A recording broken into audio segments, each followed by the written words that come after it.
Amen.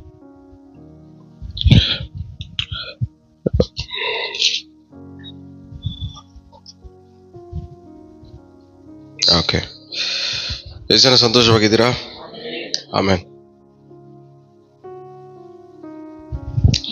So ನಾವು ಏನ್ ಧ್ಯಾನ ಮಾಡ್ಕೊಳ್ತಾ ಬರ್ತಾ ಇದೀವಿ? ದೇವರಲ್ಲಿ ನಾವು ಒಬ್ಬರಾಗಿರ್ಬೇಕು.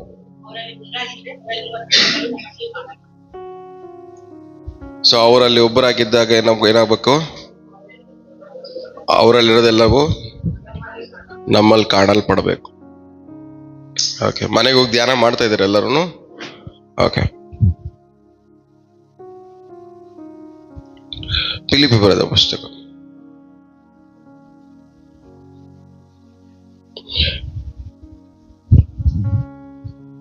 3ನೇ ಅಧ್ಯಾಯ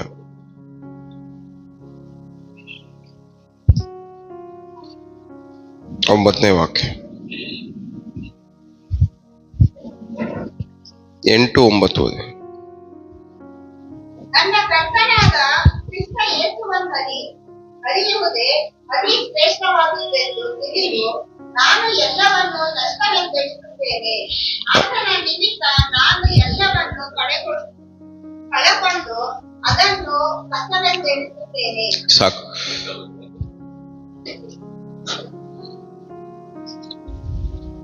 ನನ್ನ ಕರ್ತನಾದ ಕ್ರಿಸ್ತ ಯೇಸುವಲ್ಲಿ ಅರಿಯುವುದೇ ಅತಿ ಶ್ರೇಷ್ಠವಾದದ್ದು ತಿಳಿದು ನಾನು ಎಲ್ಲವನ್ನು ಕಮ್ಮಿ ಮಾಡಿ ಸ್ವಲ್ಪ. ಅದು 2ನೇ ಆತನ ನಿಮಿತ್ತ ಸೆಕೆಂಡ್. ಕಳಕೊಂಡು ಅದನ್ನು ಕಸವೆಂದೆಣಿಸುತ್ತೇನೆ. ಓಕೆ, ಸೊ ಇಲ್ಲಿ ಪೌಲ ಬಂದು 2 ವಿಷಯ ಹೇಳ್ತಾ ಇದ್ದಾರೆ. ಒಂದು,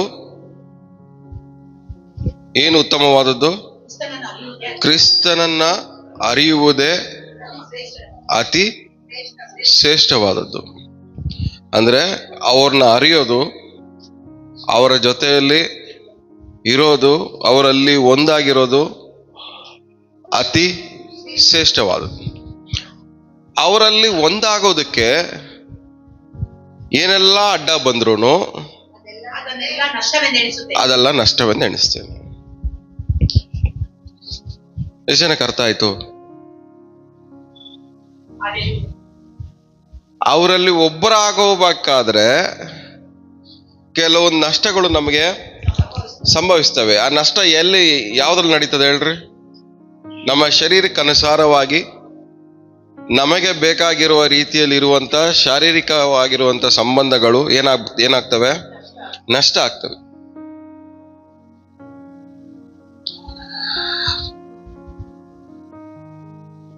ಇಲ್ಲಿ ಲೋಕದಲ್ಲಿ ಇರ್ಬೇಕಾದ್ರೆ ಈ ಲೋಕ ಏನ್ ಹೇಳುತ್ತೆ? ನಮ್ಮಲ್ಲಿ ನೀನು ಒಬ್ಬನಾಗು ಅಂತ. ಅಲ್ಲಿ ದೇವರು ಹೇಳ್ತಾರೆ, ನೀನು ನನ್ನಲ್ಲಿ ನೀನು ಒಬ್ಬನಾಗಿರುವಂತ. ಈ ಹೋರಾಟದಲ್ಲಿ ನಾವು ಯಾವ ಕಡೆ ತಿರುಗ್ತೀವಿ, ಯಾವ ಕಡೆ ವಾಲಗ್ತೀವಿ?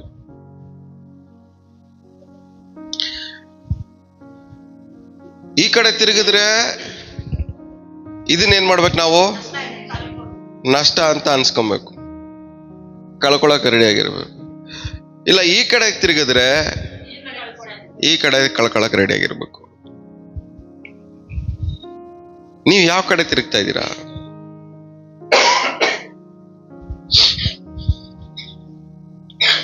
ಯಾವುದನ್ನ ನಷ್ಟ ಅಂತ ಎಣಿಸ್ತಾ ಇದ್ದೀರಾ? ಯಾವುದು ಮುಖ್ಯ ಅಂತ ಅನ್ಕೊಂತ ಇದ್ದೀರಾ? ಪೌಲ ಹೇಳೋದು, ಕರ್ತನಾಗಿರುವಂತ ಯೇಸು ಕ್ರಿಸ್ತನನ್ನ ಅರಿಯುವುದೇ ಅತಿ ಶ್ರೇಷ್ಠವಾದದ್ದು. ನಿಮಗೆ ಯಾವ್ದು ಅತಿ ಶ್ರೇಷ್ಠವಾಗಿರೋದು?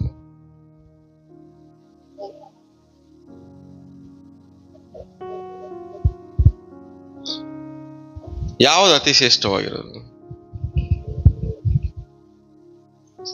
ಕೇಳ್ರಿ ಪಕ್ಕದಲ್ಲಿರೋರಿಗೆ, ನಿಮಗೆ ಯಾವ್ದು ಶ್ರೇಷ್ಠವಾಗಿರೋದು?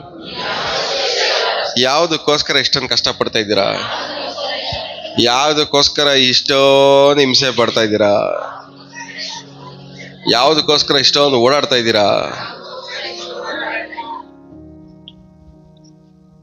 ನಿಮಗೆ ನೀವೇ ಪ್ರಶ್ನೆ ಕೇಳ್ಕೊಳ್ಳಿ. ಕರ್ತನಾಗಿರುವಂತ ಯೇಸು ಕ್ರಿಸ್ತನನ್ನ ಅರಿತುಕೊಳ್ಳೋದಕ್ಕೆ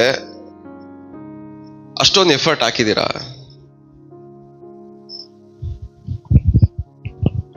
ಅದು ಅತಿ ಶ್ರೇಷ್ಠವಾದದ್ದು ಅನ್ನೋ ರೀತಿಯಲ್ಲಿ ಟ್ರೀಟ್ ಮಾಡ್ತಾ ಇದ್ದೀರಾ? ಅವರಲ್ಲಿ ಒಬ್ಬರಾಗಿರ್ಬೇಕಾದ್ರೆ ನಾವು ಅವ್ರನ್ನ ಹೆಂಗೆ ಟ್ರೀಟ್ ಮಾಡಬೇಕು? ಅತಿ ಶ್ರೇಷ್ಠ, ವೆರಿ ವೆರಿ ಪ್ರೇಷಿಯಸ್. ಅವ್ರನ್ನ ಹೆಂಗ್ ಟ್ರೀಟ್ ಮಾಡ್ಬೇಕು ನಾವು? ಅವರಲ್ಲಿ ಒಬ್ಬರಾಗಿರ್ಬೇಕಾದ್ರೆ ಅವ್ರನ್ನ ಹೆಂಗ್ ಟ್ರೀಟ್ ಮಾಡ್ಬೇಕು ನಾವು? ಅತಿ ಶ್ರೇಷ್ಠ. ಅವರು ತುಂಬಾ ಅತಿ ಶ್ರೇಷ್ಠವಾಗಿದ್ದಾರೆ. ಅವ್ರ ಜೊತೆ ನನಗೆ ಕೊಟ್ಟಿರುವಂತ ಸ್ಥಾನ, ಸಹವಾಸ, ಅದು ಏನಾಗಿದೆ? ಅದು ಅತಿ ಶ್ರೇಷ್ಠವಾಗಿದೆ. ಬಟ್ ನಾವು ಅವ್ರನ್ನಾಗ್ಲಿ, ಅವ್ರ ಜೊತೆ ಮಾಡ್ತಿರುವ ಸಹವಾಸವನ್ನಾಗ್ಲಿ ಅತಿ ಶ್ರೇಷ್ಠವೆಂದು ನೀವು ಎಣಿಸ್ತಾ ಇದ್ದೀರಾ?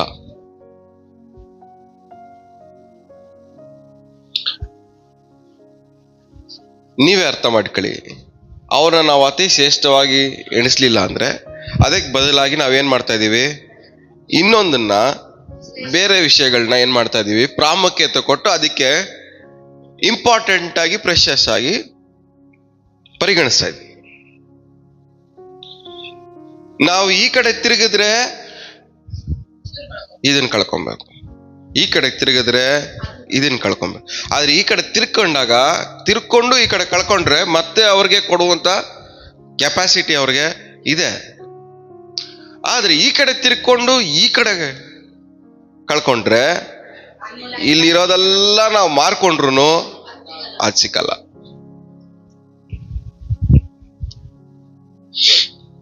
ಪೇತ್ರ ಹತ್ರ ಬಂದು ಹೇಳ್ತಾನಲ್ಲ, ಅವನು ಮಂತ್ರ ಮಾಡೋನು, ದುಡ್ಡು ಕೊಟ್ಬಿಟ್ಟು ಅಭಿಷೇಕ ಪಡ್ಕೊಳಕ್ಕೆ. ಪೌಲನ ಪೇತ್ರನ? ಪೌಲ. ಅದಕ್ಕೇನ್ ರಿಟರ್ನ್ ಆನ್ಸರ್ ಏನ್ ಬರುತ್ತೆ? ಅದು ದುಡ್ಡಿಗೆ ಮಾರೋದಲ್ಲ.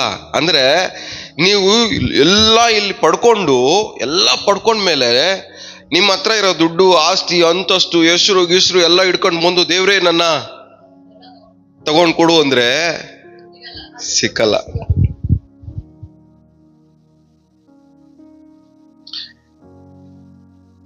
ನಿಮ್ಮ ಭವಿಷ್ಯತ್ತು, ನೀವು ಹೋಗೋ ದಾರಿ, ನೀವು ಹೋಗೋ ಮಾರ್ಗ, ನೀವು ಯಾವುದನ್ನ ಶ್ರೇಷ್ಠವಾಗಿ ಎಣಿಸ್ತಾ ಇದ್ದೀರಾ ಅನ್ನೋದ್ರ ಮೇಲೆ ಡಿಪೆಂಡ್ ಆಗಿರ.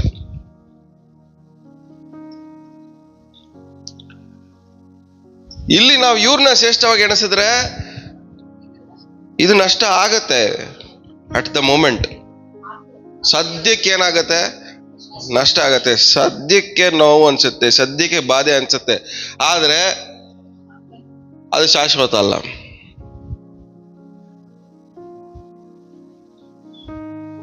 ಅದನ್ನ ಬದಲಾಯಿಸುವಂತ ಕೆಪಾಸಿಟಿ ಅವ್ರಿಗಿದೆ. ಬಟ್ ಅವ್ರ ಮೇಲೆ ನಿಮಗೆ ಕಾನ್ಫಿಡೆನ್ಸ್ ಇಲ್ಲ. ಅವ್ರ ಮೇಲೆ ನಿಮ್ಗೇನಿಲ್ಲ? ಕಾನ್ಫಿಡೆನ್ಸ್ ಇಲ್ಲ. ಅವ್ರ ಜೊತೆಲಿ ಒಬ್ರಾಗ್ಬೇಕಂತ ಇಷ್ಟಪಡ್ತೀರಾ, ಅವರಲ್ಲಿ ಒಬ್ರಾಗ್ಬೇಕಂತ ಇಷ್ಟಪಡ್ತೀರಾ. ಬಟ್ ಅವ್ರಿಗಿರೋ ಕೆಪಾಸಿಟಿನ ನಂಬಲ್ಲ ಅಂತೀರಾ.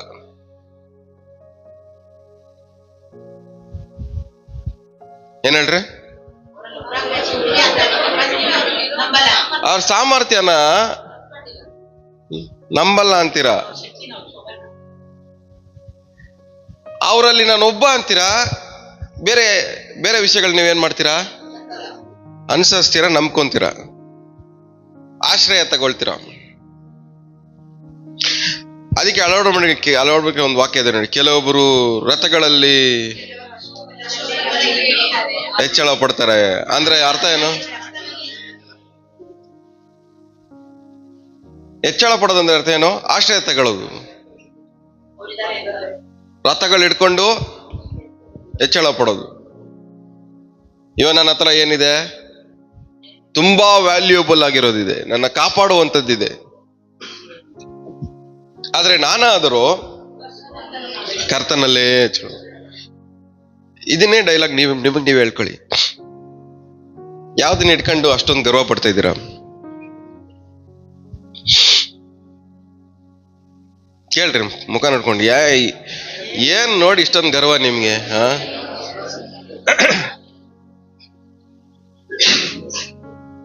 ಏನ್ ನೋಡಿ ಗರ್ವ? ಅವ್ರಿಗೆ ಪ್ರಾಮುಖ್ಯತೆ ಕೊಡ್ದಿರಾ ಬೇರೆದೆಲ್ಲ ಪ್ರಾಮುಖ್ಯತೆ ಕೊಟ್ಟು ಗರ್ವ ಪಡ್ತಾ ಇದ್ದೀರಾ?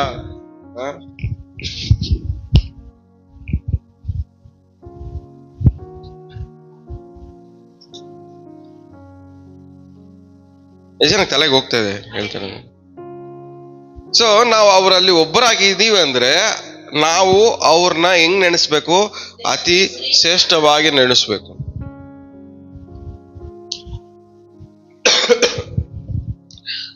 ನಮ್ಮ ಪ್ರಕಾರ ನೋಡ್ಬೇಕಾದ್ರೆ ಕೆಲವೊಬ್ರು ಅವರ ಸಂಬಳವನ್ನ ಅತಿ ಶ್ರೇಷ್ಠವಾಗಿ ಎಣಿಸ್ತಾರೆ. ಆಮೇಲೆ ಕೆಲವೊಬ್ರು ತಮ್ಮ LIC ಪಾಲಿಸಿಗಳನ್ನ ಅತಿ ಶ್ರೇಷ್ಠವಾಗಿ ಎಣಿಸ್ತಾರೆ. ಕೆಲವೊಬ್ರು ಅವ್ರು ಹಾಕೋ ಚೀಟಿಗಳನ್ನ ಅತಿ ಶ್ರೇಷ್ಠವಾಗಿ ಎಣಿಸ್ತಾರೆ. ಅವ್ರ ಮನ್ಸಲ್ಲಿ ಏನು ಇವೆಲ್ಲ ಏನು ಇಲ್ಲ ಅಂದ್ರೆ ಇವೆಲ್ಲ ಕೈ ಬಿಟ್ರು ಅವ್ರು ಕೈ ಬಿಡಲ್ಲ ಅನ್ನೋದಿಲ್ಲ. ಇವೆಲ್ಲ ಏನಕ್ಕೆ ಅದನ್ನ ಏನಕ್ಕೆ ಅತಿ ಶ್ರೇಷ್ಠವಾಗಿ ಎಣಿಸ್ತಾ ಇರೋದು? ಇವೆಲ್ಲ ಒಂದ್ ದಿವಸ ನನ್ನ ಕೈ ಹಿಡಿಯುತ್ತೆ, ಕಾಪಾಡುತ್ತೆ. ಅವನ್ ಮನೆ ಖಾಲಿ ಮಾಡ್ಕೊಂಡು ಓಡೋಗ್ಬಿಟ್ರೆ, ಕಂಪನಿ ಕ್ಲೋಸ್ ಆಗ್ಬಿಟ್ರೆ,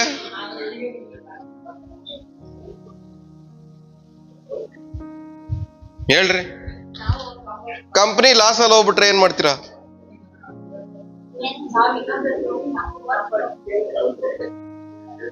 ಕಂಪನಿ ಲಾಸ್ ಅಲ್ಲಿ ಹೋಗಿ ಕಾಸು ಸಿಗಾಕೊಂಡ್ಬಿಟ್ರೆ ಲಾಸ್ಟಿಗೆ ಯಾರ ಹತ್ರ ಬರ್ತೀರಾ ವಾಪಸ್ಸು? ದೇವ್ರೇ ಹಿಂಗ್ ಸಿಗಾಕೊಂಡ್ಬಿಟ್ಟಿದೆ ದುಡ್ಡು, ದಯಮಾಡಿ ದುಡ್ಡು ಬರಂಗ್ ಮಾಡು. ಈ ತರ ಎಷ್ಟು ಪ್ರಾರ್ಥನೆಗಳು ಮಾಡ್ತಾ ಇದ್ದೀರಿ ಇಲ್ಲಿವರೆಗೂ? ಅದ್ರ ಮೇಲೆ ಭರವಸೆ ಇಡ್ತೀರಾ. ಭರವಸೆ ಇಟ್ಟ ಮೇಲೆ ಅದು ಫ್ಲಾಪ್ ಆದ್ಮೇಲೆ ಅದು ಸಕ್ಸಸ್ ಆಗ್ಲಿ ಅಂತ ಮತ್ತೆ ಈ ಕಡೆ ತಿರ್ಕಂತೀರಾ.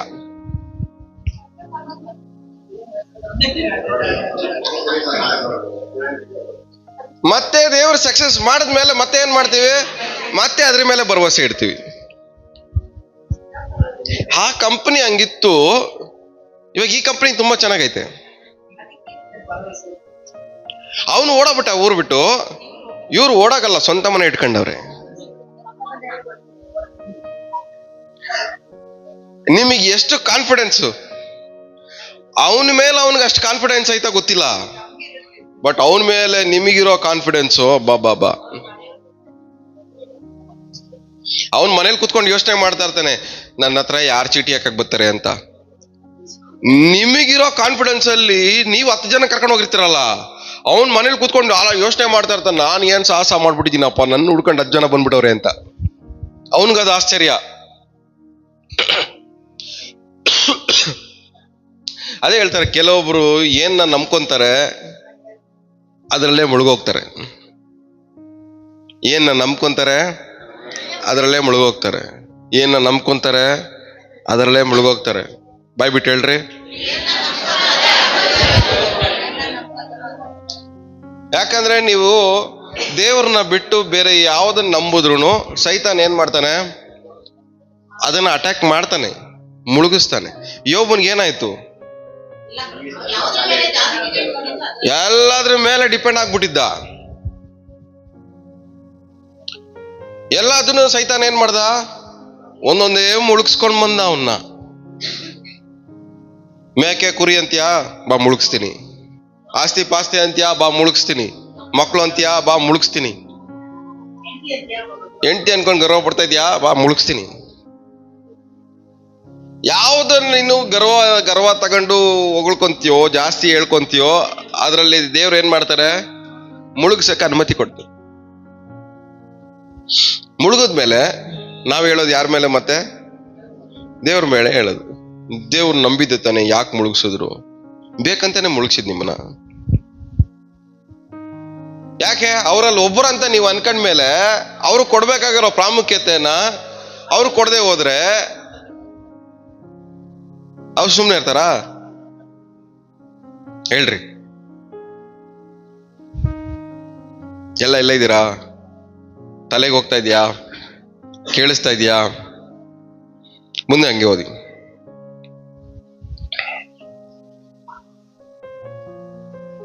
ಇದರಲ್ಲಿ ನನ್ನ ಉದ್ದೇಶವೇನೆಂದರೆ, ನಾನು ಬಳಸಿಕೊಂಡು ದೇವ ನಿಷ್ಠೆಗಳ ಫಲವಾಗಿರುವ ಸ್ವನೀತಿ ಆಶ್ರಯಿಸದೆ ಕ್ರಿಸ್ತನನ್ನು ನಂಬುವುದರಿಂದ ದೊರಕುವಂತ, ಅಂದರೆ ಕ್ರಿಸ್ತನ ಮೇಲನ ನಂಬಿಕೆಯ ಆಧಾರದಿಂದ ದೇವರು ಕೊಡುವಂತ ನೀತಿಯನ್ನೇ ಹೊಂದಿ ಕ್ರಿಸ್ತನಲ್ಲಿರುವವನಾಗಿ ಕಾಣಿಸಿಕೊಳ್ಳಬೇಕೆಂಬುದೇ. ಎಲ್ಲಿ ಕಾಣಿಸ್ಕೊಬೇಕಂತೆ? ನೀವೆಲ್ಲಿ ಕಾಣಿಸ್ಕೊಂತ ಇದ್ದೀರಾ?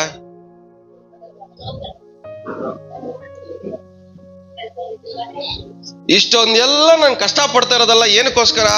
ಅವರಲ್ಲಿ ನಾನು ಕಾಣಿಸ್ಕೊಬೇಕು ಅಂತ. ನಿಮಗೆ ಕಣ್ಣೀರು ಬಂದ ಮೇಲೆ, ಕಣ್ಣೀರು ಬರ್ಸ್ಕೊಂಡು, ಕಣ್ಣೀರು ಬಂದ ಮೇಲೆ, ನೋವು ಬಂದ ಮೇಲೆ, ಹಿಂಸೆ ಬಂದ ಮೇಲೆ, ನೋವು ಬಂದ ಮೇಲೆ, ಬಾಧೆಗಳು ಬಂದ ಮೇಲೆ, ಅವಮಾನ ಬಂದ ಮೇಲೆ ನೀವು ಅವರಲ್ಲಿ ಕಾಣಿಸ್ಕೊಂಡಿಲ್ಲ ಅಂದ್ರೆ ನಿಮ್ಮಂತ ಮುಟ್ಟಾಳ್ರು ಯಾರೂ ಇಲ್ಲ. ಎಷ್ಟು ಜನಕ್ಕೆ ಅರ್ಥ ಆಗ್ತಾ ಹೇಳ್ತಾರ? ನಾನು ಏನ್ ಹೇಳ್ದೆ? ನಾನು ಹೇಳಿ ಇವೆಲ್ಲ ಬಂದ ಮೇಲೂನು ನಾವು ಅವರಲ್ಲಿ ಕಾಣಿಸ್ಕೊಂಡಿಲ್ಲ ಅಂದ್ರೆ ನಮ್ಮಂತ ಮುಟ್ಟಾಳ್ರು ಯಾರು ಇಲ್ಲ. ನಮ್ ಪ್ರಾಬ್ಲಮ್ ಇದೆ, ಸಮಸ್ಯೆ ಬರ್ತದೆ, ನೋವು ಬರುತ್ತೆ, ಬಾಧೆ ಬರುತ್ತೆ. ಆದ್ರೆ ಇವಾಗ ಅವರಲ್ಲಿ ಕಾಣಿಸ್ಕೊಂಡ್ರೆ ಇವೆಲ್ಲ ಮಾಯ ಆಗ್ತವೆ ಅನ್ನೋ ಅಂತ ಅರಿವು, ಕಾನ್ಶಿಯಸ್ನೆಸ್ ಇಲ್ಲ, ಪರಿಜ್ಞಾನ ಇಲ್ಲ. ಕಷ್ಟ ಬಂದಾಗ ಅವರಲ್ಲಿ ಕಾಣಿಸ್ಕೊಳ್ಳೋದು ಬಿಟ್ಟು ಯಾರಿಗೂ ಕಾಣಿಸ್ದೇ ಇರಂಗ್ ಓಡೋಗ್ಬಿಡ್ತಾರೆ. ಕಷ್ಟ ಬಂದಾಗ ಏನ್ ಮಾಡ್ಬೇಕು? ಅವ್ರಲ್ಲಿ ಕಾಣಿಸ್ಕೊಳಕ್ ಪ್ರಯತ್ನ ಪಡ್ಬೇಕು. ಆದ್ರೆ ಅದಕ್ಕೆ ಬದಲಾಗಿ ಏನ್ ಮಾಡ್ತಾರೆ? ಯಾರಿಗೂ ಕಾಣದೇ ಇರಂಗ್ ಮಾಯ ಆಗ್ಬಿಡ್ತಾರೆ. 2 ವಾರ 3 ವಾರ ಕಾಣೆ. ಎಲ್ಲೋಗ್ಬಿಟ್ರಿ ಸಿಸ್ಟರ್, ಎಲ್ಲೋಗ್ಬಿಟ್ರಿ ಬ್ರದರ್ ಅಂದ್ರೆ ತುಂಬಾ ಕಷ್ಟ ಜಾಸ್ತಿ. ಕಷ್ಟ ಬಂದಾಗ್ಲೇ ಅವರಲ್ಲಿ ಕಾಣಿಸ್ಕೊಬೇಕು. ನಾವು ಎಲ್ಲ ಕಳ್ಕೊಂತಾ ಇರ್ಬೇಕಾದ್ರೆ ಏನ್ ಮಾಡ್ಬೇಕು? ನಾವು ಅವರಲ್ಲಿ ಕಾಣಿಸ್ಕೊಬೇಕು. ಯಾಕಂದ್ರೆ ನಮ್ಮ ಇನ್ಶೂರೆನ್ಸು, ರಿಕವರಿ ಎಲ್ಲ ಅವರೇ.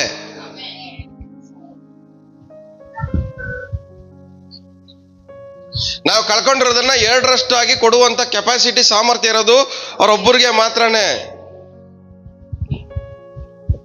ನಮ್ಮ ಇನ್ಶೂರೆನ್ಸ್ ಯಾರು? ಅದಕ್ಕೆ ಏನ್ ಮಾಡ್ಬೇಕು? ನಾವು ಅವರಲ್ಲಿ ಕಾಣಿಸ್ಕೊಳ್ಳೋದನ್ನ ರೂಢಿಯಲ್ಲಿ ಇಟ್ಕೊಬೇಕು, ಪ್ರಾಕ್ಟೀಸ್ ಮಾಡ್ಬೇಕು.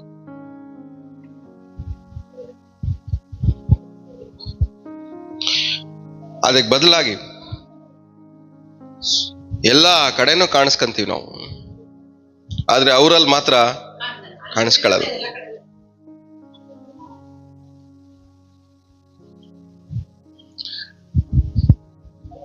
ಇಬ್ರು ಕತೆ ಮಾತಾಡ್ತಾ ಇದ್ರೆ ಅಲ್ಲೂ ಕಾಣಿಸ್ಕೊಂತೀವಿ.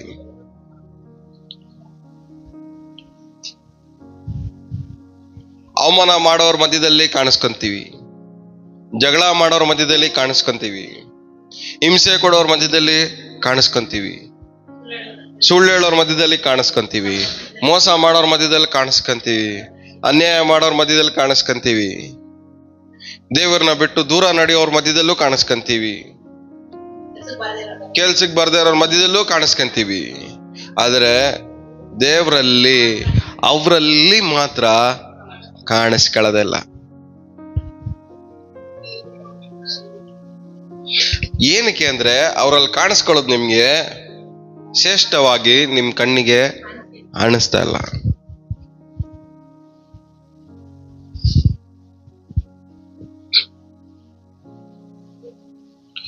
ನಿಮ್ ಬಂಧು ಬಳದವ್ರ ಮಧ್ಯದಲ್ಲಿ ಕಾಣಿಸ್ಕೊಂತೀರ, ಸ್ನೇಹಿತರ ಮಧ್ಯದಲ್ಲಿ ಕಾಣಿಸ್ಕೊಂತೀರ,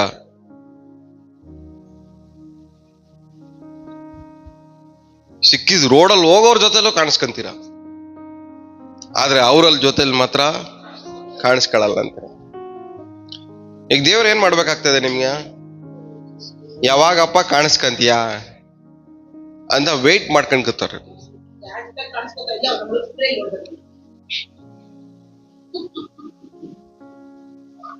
ನಿಜವಾಗ್ಲು ಪ್ರಾಕ್ಟಿಕಲ್ ಆಗಿ ಅದೇ ನಡೆಯೋದು. ಜಾಸ್ತಿ ಯಾರ ಜೊತೆಲಿ ಕಾಣಿಸ್ಕೊಂತೀರೋ ಅವ್ರನ್ನ ಮುಳುಗಿಸ್ಬಿಟ್ರೆ ಆಟೋಮೆಟಿಕ್ ನೀವೇನ್ ಮಾಡ್ತೀರಾ? ಎದ್ದು ಬಿದ್ದು ಓಡ್ಬತ್ತೀರ ಕಾಣಿಸ್ಕೊಳಕ್ಕೆ. ಆದ್ರೆ ಅವ್ರನ್ನ ಮುಳುಗ್ಸಕ್ ಮುಂಚೆ ನೀವು ಅವ್ರಲ್ಲಿ ಕಾಣಿಸ್ಕೊಂಡ್ಬಿಟ್ರೆ ನೀವು ಸೇಫು, ಅವರು ಸೇಫ್. ನಿಮ್ಮಿಂದ ಅವ್ರ ಬಾಧೆ ಅನುಭವಿಸ್ಬೇಕಾಯ್ತದೆ. ಎಕ್ಸಾಂಪಲ್ ಏನು? ಎಕ್ಸಾಂಪಲ್ ಯಾರು ಬೈಬಲಲ್ಲಿ? ಯೋನ.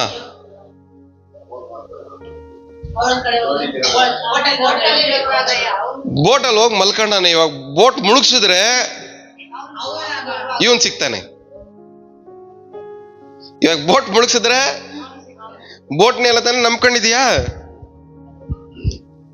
ಬೋಟ್ ಇರೋದಕ್ಕೆ ತಾನೇ ಧೈರ್ಯವಾಗಿದ್ಯಾ? ಬೋಟ್ನ ಅಷ್ಟೊಂದು ಆಶ್ರಯ ಮಾಡ್ಕೊಂಡ್ಬಿಟ್ಟಿದ್ಯಾ? ಈ ಬೋಟ್ ನಾನು ಏನ್ ಮಾಡ್ತದೆ, ಆ ಊರಿಂದ ಈ ಊರಿಗೆ ತಪ್ಸುತ್ತೆ ಅಂತ ತಾನೇ ಕಾನ್ಫಿಡೆನ್ಸ್ ಇಟ್ಕೊಂಡಿದ್ಯಾ? ಇವಾಗ ಬೋಟೇ ಮುಳುಗಿಸ್ಬಿಟ್ರೆ ನೀನೇನ್ ಮಾಡ್ತೀಯಾ?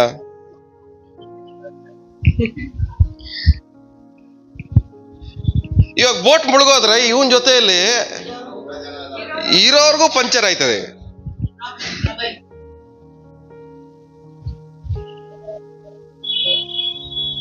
ನಿಮ್ಮಿಂದ ಎಷ್ಟು ಜನಕ್ಕೆ ತೊಂದರೆ ಆಗ್ತೈತೆ ಗೊತ್ತಾ? ನಿಮ್ಮಿಂದ ನಿಮ್ ಬಾಸ್ಗೂ ತೊಂದರೆ ಆಗ್ತೈತೆ. ನೀವು ಅವರಲ್ಲಿ ಇರೋದು ಬಿಟ್ಟು ಬೇರೆದ್ರಲ್ಲಿ ಎಲ್ಲಾದ್ರಲ್ಲೂ ಬ್ಯುಸಿ ಆಗಿದ್ರೆ ನೀವು ಯಾರ ಜೊತೆಗೆ ಇರ್ತೀರ ನೋಡ್ರಿ, ಅವ್ರ ಬಿಸ್ನೆಸ್ ಡೌನ್ ಆಗೋಯ್ತದೆ. ನಿಜವಾಗ್ಲು ದೇವರ ಕ್ರಿಯೆಗಳನ್ನ ಒಬ್ಬ ವ್ಯಕ್ತಿ ಅರ್ಥಕೊಂಡಿರ್ಬೇಕು. ಅದು ಅರ್ಥಕೊಂಡಾಗ ಸಮಸ್ಯೆ ಬಂದಾಗ ನಮಗ್ ಗಲಿಬಿಲಿ ಆಗಲ್ಲ, ಶೇಕ್ ಆಗಲ್ಲ. ಗೊತ್ತು ಇದು ಅವರೇ ಆಟ ಆಡ್ತಾ ಇರೋದಂತ ಗೊತ್ತು, ಭಯ ಇಲ್ಲ, ಅವ್ರು ಆಟ ಆಡ್ತಾವ್ರೆ, ಮುಳುಗಕ್ ಬಿಡಲ್ಲ ಅಂತ. ಆದ್ರೆ ಇಲ್ಲಿ ಯಾರು ಆಟ ಆಡ್ತಾ ಇದಾರೆ ಅನ್ನೋದೇ ಗೊತ್ತಾಗದೆ ಹೋದ್ರೆ ನೀವು ಕನ್ಫ್ಯೂಷನ್ ಅಲ್ಲಿ ಗಲಿಬಿಲಿಯಾಗಿ ಭಯ ಪಟ್ಕೊಂಡು ಸಾಯ್ತಿದೀವಿ ಅಂತ ಶಿಷ್ಯರು ಹೇಳಿದ್ರು ನೋಡಿ ಬೋಟಲ್ಲಿ. ಹಂಗ್ ಡೈಲಾಗ್ಗಳು ಹೇಳ್ಬೇಕಾಯ್ತು. ಜೊತೆಯಲ್ಲಿ ಯಾರು ಇದಾರೆ ಅನ್ನೋದು ಅರಿವಿಲ್ದೆ ಹೋದ್ರೆ, ನಾವ್ ಯಾರಲ್ಲಿ ಒಬ್ರಾಗಿದ್ದೀವಿ ಅನ್ನೋ ಅರಿವು ಇಲ್ದೆ ಹೋದ್ರೆ, ನಮ್ ಜೊತೆ ಯಾರು ಇದಾರೆ ಅನ್ನೋ ಅರಿವು ನಮ್ಗಿಲ್ದೆ ಹೋದ್ರೆ ನಾವೇನ್ ಮಾಡ್ತೀವಿ? ಸಾಯ್ತೀವಿ.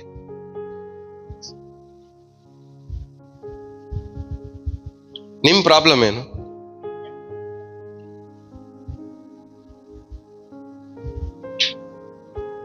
ಸ್ವಾಮಿ ಜೊತೆಗಿರ್ಬೇಕಾದ್ರೆ ಅವ್ರು ಸಾಯ್ತಾರ?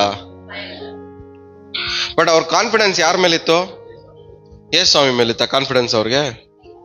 ಅವ್ರು ಹೋಗ್ತಾ ಇದ್ ದೋಣಿ ಮೇಲಿತ್ತು ಕಾನ್ಫಿಡೆನ್ಸ್ ಅವ್ರಿಗೆ. ಇವಾಗ ದೋಣಿ ಏನಾಯ್ತು? ಅಲೆಗಳಲ್ಲಿ ಅಲ್ಲಾಡಕ್ ಸ್ಟಾರ್ಟ್ ಆಯ್ತು, ಮುಳುಗಕ್ ಸ್ಟಾರ್ಟ್ ಆಯ್ತು, ನೀರು ಬರೋಕ್ ಸ್ಟಾರ್ಟ್ ಆಯ್ತು. ಇವಾಗ ಏನಾಯ್ತು ಅವ್ರಿಗೆ? ಆ ದೋಣಿ ಮೇಲಿರೋ ಕಾನ್ಫಿಡೆನ್ಸು ಮುರಿದೋಯ್ತು. ದೋಣಿ ಮೇಲಿರೋ ಕಾನ್ಫಿಡೆನ್ಸ್ ಮುರಿದೋಗಿದ ತಕ್ಷಣ ಇವರು ಬದುಕಬೇಕಾಗಿರೋ ಆಸೆ ಎಲ್ಲ ಏನಾಯ್ತು? ದಿಕ್ಕೋಪಾಲ್. ನಿಮ್ಮ ರಿಲೇಷನ್ಸ್ ಎಲ್ಲ ಸ್ವಲ್ಪ ಹಿಂಗ್ ಶೇಕ್ ಆದ್ರೆ ಸಾಕು, ನೀವು ಕ್ಲೋಸ್. ನಿಮ್ ಬಂಧು ಬಳಗದವರೆಲ್ಲ ಸ್ವಲ್ಪ ಶೇಕ್ ಆದ್ರೆ ಸಾಕು, ನೀವು ಕ್ಲೋಸ್. ನಿಮ್ ಸ್ನೇಹಿತರೆಲ್ಲ ಸ್ವಲ್ಪ ಶೇಕ್ ಆದ್ರೆ ಸಾಕು, ನೀವೇನು? ಯಾಕೆ? ನೀವೆಲ್ಲ ಯಾರ ಮೇಲೆ ಡಿಪೆಂಡ್ ಆಗಿದ್ದೀರಾ? ಎಲ್ಲ ಬೇರೆಯವ್ರ ಮೇಲೆ ಡಿಪೆಂಡ್ ಆಗಿದ್ದೀರಾ. ಆದ್ರೆ ಅದಕ್ಕೆ ಬದಲಾಗಿ ಅವ್ರ ಮೇಲೆ ಡಿಪೆಂಡ್ ಆಗ್ಬೇಕಾಗಿತ್ತು, ಅವರಲ್ಲಿ ಒಬ್ಬರಾಗಿ ಬದುಕಬೇಕಾಗಿತ್ತು. ಅವರಲ್ಲಿ ಒಬ್ಬರಾಗಿ ಬದುಕೋದು ಅತಿ ಶ್ರೇಷ್ಠವಾಗಿ ನೀವು ಎಣಿಸ್ಬೇಕಾಗಿತ್ತು. ಅವರಲ್ಲಿ ನೀವು ಕಾಣಿಸ್ಕೊಬೇಕಾಗಿರೋ ನೀವು ಎಲ್ಲದಕ್ಕೂ ಪ್ರಾಮುಖ್ಯತೆ ಕೊಟ್ಟು ಎಲ್ಲಾ ಕಡೆನೂ ಕಾಣಿಸ್ಕೊಂತ ಇರೋದ್ರಿಂದ ದೇವರು ಒಂದೊಂದನ್ನೇ ಮುಳುಗ್ಸಕ್ ಸ್ಟಾರ್ಟ್ ಮಾಡಿದ್ರೆ ನಿಮ್ ಪರಿಸ್ಥಿತಿ ಏನು?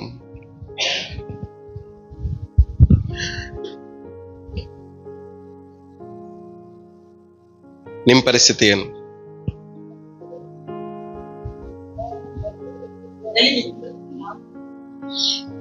ಯೋಬ ಎಲ್ಲ ಮುಳುಗೋಯ್ತು, ಒಂದೊಂದೇ ಮುಳುಗೋಯ್ತು. ಕೊನೆಗೆ ಅವ್ರ ಹೆಂಡತಿ ಬಂದು ಹೇಳ್ತಾರೆ ಏನಂತ?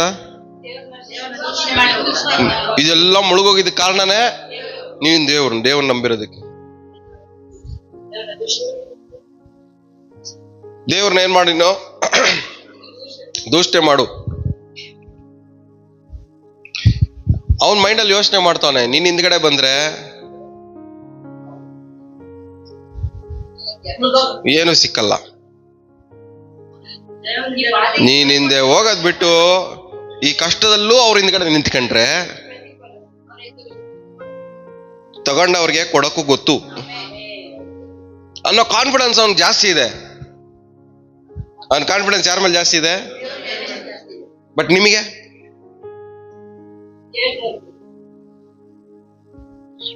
ನಿಮ್ಮ ರಿಲೇಟಿವ್ಸ್ ಇಬ್ಬರು ನಿಮಗೆ ರಿವರ್ಸ್ ಆಗಿ ನಿಂತ್ಕೊಂಡ್ಬಿಡ್ಲಿ, ಒಂದಿಬ್ಬರು ರಿವರ್ಸ್ ಆಗಿ ನಿಂತ್ಕೊಂಡ್ಬಿಡ್ಲಿ, ನಿಮ್ಗೆ ನಿಮ್ ರಿಯಾಕ್ಷನ್ಸ್ ಹೆಂಗಿರುತ್ತೆ ಹೇಳ್ರಿ? ಲೋಕನೇ ಮುಳುಗೋಗಿ ತರ ರಿಯಾಕ್ಷನ್ ಕೊಡ್ತೀರ. ನಾನ್ ಪ್ರೀತಿ ಮಾಡಿದವ್ರೆ ನನ್ಗೆ ಏನಾಗ್ಬಿಟ್ಟವ್ರೆ, ಇವಾಗ ಶತ್ರು ಆಗ್ಬಿಟ್ಟವ್ರೆ ಅಂತ ಹೇಳಿ ಏನ್ ಮಾಡ್ತೀರಾ? ಜೀವನಾನೇ ವ್ಯರ್ಥ ಅನ್ನೋ ತರ ಫೀಲಿಂಗ್ ಕೊಡ್ತೀರಾ. ಯಾಕೆ ಭೂಲೋಕದಲ್ಲಿ ಅವ್ರನ್ನ ಇಬ್ರು ಬಿಟ್ರೆ ಬೇರೆ ಯಾರು ಇಲ್ವಾ?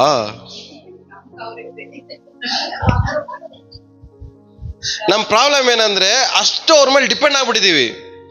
ಅವ್ರ ಮಧ್ಯದಲ್ಲಿ ಕಾಣಿಸ್ಕೊಬೇಕು, ಅವ್ರ ಜೊತೆಲಿ ಕಾಣಿಸ್ಕೋಬೇಕು ಅನ್ನೋದನ್ನು ಏನ್ ಮಾಡಿದೀವಿ? ಸ್ಟ್ರಾಂಗ್ ಆಗಿ ನಂಬಿಟ್ಟಿದೀವಿ, ಆಸೆ ಬೆಳೆಸ್ಕೊಂಡ್ಬಿಟ್ಟಿದೀವಿ. ಇವಾಗ ಅವ್ರ ಜೊತೆಲಿ ನಾವು ಕಾಣಿಸ್ಕೊಳ್ದೆ ಹೋದ್ರೆ ನಮ್ಗೆ ಏನ್ ಅನ್ಸುತ್ತೆ? ಏನೋ ದೊಡ್ಡದಾಗಿ ಕಳ್ಕೊಂಡಂಗೆ. ಆದ್ರೆ ಅವರಲ್ಲಿ ಕಾಣಿಸ್ಕೊಳ್ದೆ ಹೋದ್ರೆ ಆ ಫೀಲಿಂಗ್ ನಮ್ಗೆ ಯಾಕೆ ಬರಲ್ಲ? ಯಾಕೆ ಬರ್ತಾ ಇಲ್ಲ? ದೇವರಲ್ಲಿ ಕಾಣಿಸ್ಕೊಳ್ದೆ ಇದ್ದಾಗ ಆ ಫೀಲಿಂಗ್ ನಮಗೆ ಯಾಕೆ ಬರಲ್ಲ?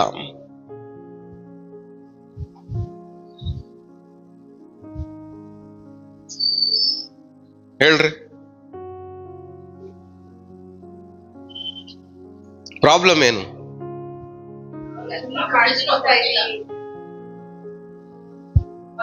ಅವರಿಬ್ಬರು ಕೊಟ್ಟಿರೋ ಪ್ರಾಮುಖ್ಯತೆ ಕೊಟ್ಟಿಲ್ಲ.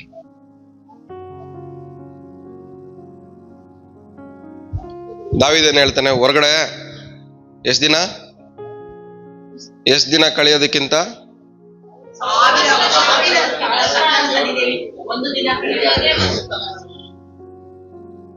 ಅವನ್ ಪ್ರಾಮುಖ್ಯತೆ ಏನು? ಇಲ್ಲಿ ಒಂದಿನ ಕಳೆದ್ರೆ ಅಲ್ಲಿ ಎಷ್ಟು ದಿನ ಬದುಕ್ಬೋದು ಸಮಾಧಾನವಾಗಿ? ಇಲ್ಲ, ಇಲ್ಲಿ ಟೈಮ್ ಸ್ಪೆಂಡ್ ಮಾಡಿದ್ರೆ, ಇಲ್ಲಿ ನಾನು ಪ್ರಾಮುಖ್ಯತೆ ಕೊಟ್ರೆ ನಾನು ಫ್ಯೂಚರ್ ಅಲ್ಲಿ ಚೆನ್ನಾಗಿರ್ತೀನಿ ಅಂತ ಗೊತ್ತು. ಆದ್ರೆ ನಿಮಗೆ ಪ್ರಾಬ್ಲಮ್ ಏನು?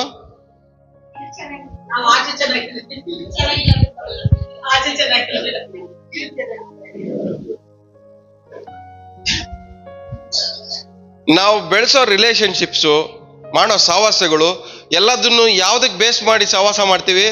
ನಾಳೆ ದಿವಸ ಇವರಿಂದ ನಮ್ಗೇನಾದ್ರೂ ಉಪಯೋಗ ಆಗುತ್ತೆ ಅನ್ನೋದಕ್ಕೋಸ್ಕರ ಅವರಲ್ಲಿ ಕಾಣಿಸ್ಕೊಳಕ್ ಪ್ರಯತ್ನ ಪಡ್ತೀವಿ. ನಿಜವಾಗ್ಲೂ ನಿಮಗ್ ಮನ್ಸಾಕ್ಷಿ ನೀವು ಮುಟ್ಕೊಂಡು ಹೇಳಿ, ಸ್ವಾರ್ಥವಾಗಿ ಈ ತರಾನೇ ಯೋಚನೆ ಮಾಡಿದ್ದೀರ ತಾನೇ? ಹಾ, ಯಥಾರ್ಥವಾಗಿ ಯಾರನ್ನಾದ್ರೂ ಪ್ರೀತಿ ಮಾಡಿ ಸಹವಾಸ ಮಾಡಿದ್ದೀರಾ? ಎಲ್ಲಾದ್ರಲ್ಲೂ ಒಂದು ಇವನಿಂದ ನನಗೆ ಒಂದಲ್ಲ ಒಂದ್ ದಿವಸ ಉಪಯೋಗ ಆಗತ್ತಂತಾನೆ ಪಕ್ಕದಲ್ಲಿ ಇಟ್ಕೊಂಡಿದೀನಿ. ಇವತ್ತು ಉಪಯೋಗ ಆಗಲ್ಲ, ಭರವಸೆ ನೋಡಿ ಹೆಂಗೈತೆ. ಇವತ್ತು ವೇಸ್ಟ್ ಫೆಲೋ, ನಾಳೆ ಯೂಸ್ಫುಲ್ ಆಯ್ತಾನಾ? ಆದ್ರೆ ಇವ್ರ ಕಾನ್ಫಿಡೆನ್ಸ್ ಏನೋ ಅವ್ರ ಮೇಲೆ, ಅವನೇ ವೇಸ್ಟ್ ಫೆಲೋ ಅಂತ ಅವನೇ ಬಿಟ್ಕೊಟ್ಬಿಟ್ಟವನೆ. ಆದ್ರೆ ಇವನ್ಗೆ ಅವನ ಮೇಲೆ ಕಾನ್ಫಿಡೆನ್ಸ್, ಇವತ್ತು ವೇಸ್ಟ್ ಫೆಲೋ ಆದ್ರೆ ನಾಳೆಗೆ ಉಪಯೋಗ ಆಯ್ತಾನೆ ನನಗೆ.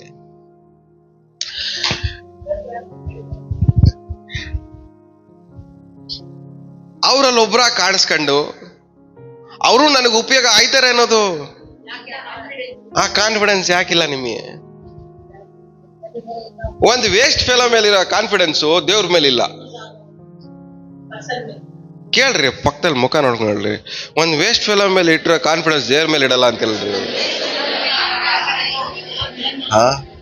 ಒಂದು ವೇಸ್ಟ್ ಫೆಲೋ ನಾಳೆಗೆ ಉಪಯೋಗ ಆಯ್ತಾನೆ ಅನ್ಕೊಂಡು ನಂಬ್ತೀರಾ, ದೇವ್ರನ್ನ ನಂಬಲ್ಲ ಅಂತಿರಲ್ಲ. ಇವಾಗ ನಿಮ್ಮನ್ನ ಕಟ್ಕೊಂಡು ದೇವ್ರ ಏನ್ ಮಾಡ್ಬೇಕು? ನಿಮ್ಮನ್ನ ಇಟ್ಕೊಂಡು ಹೇಳ್ರಿ, ಒಲಿ ನಿಮ್ಮಿಂದ ದೇವ್ರಿಗೆ ಏನು ಉಪಯೋಗ?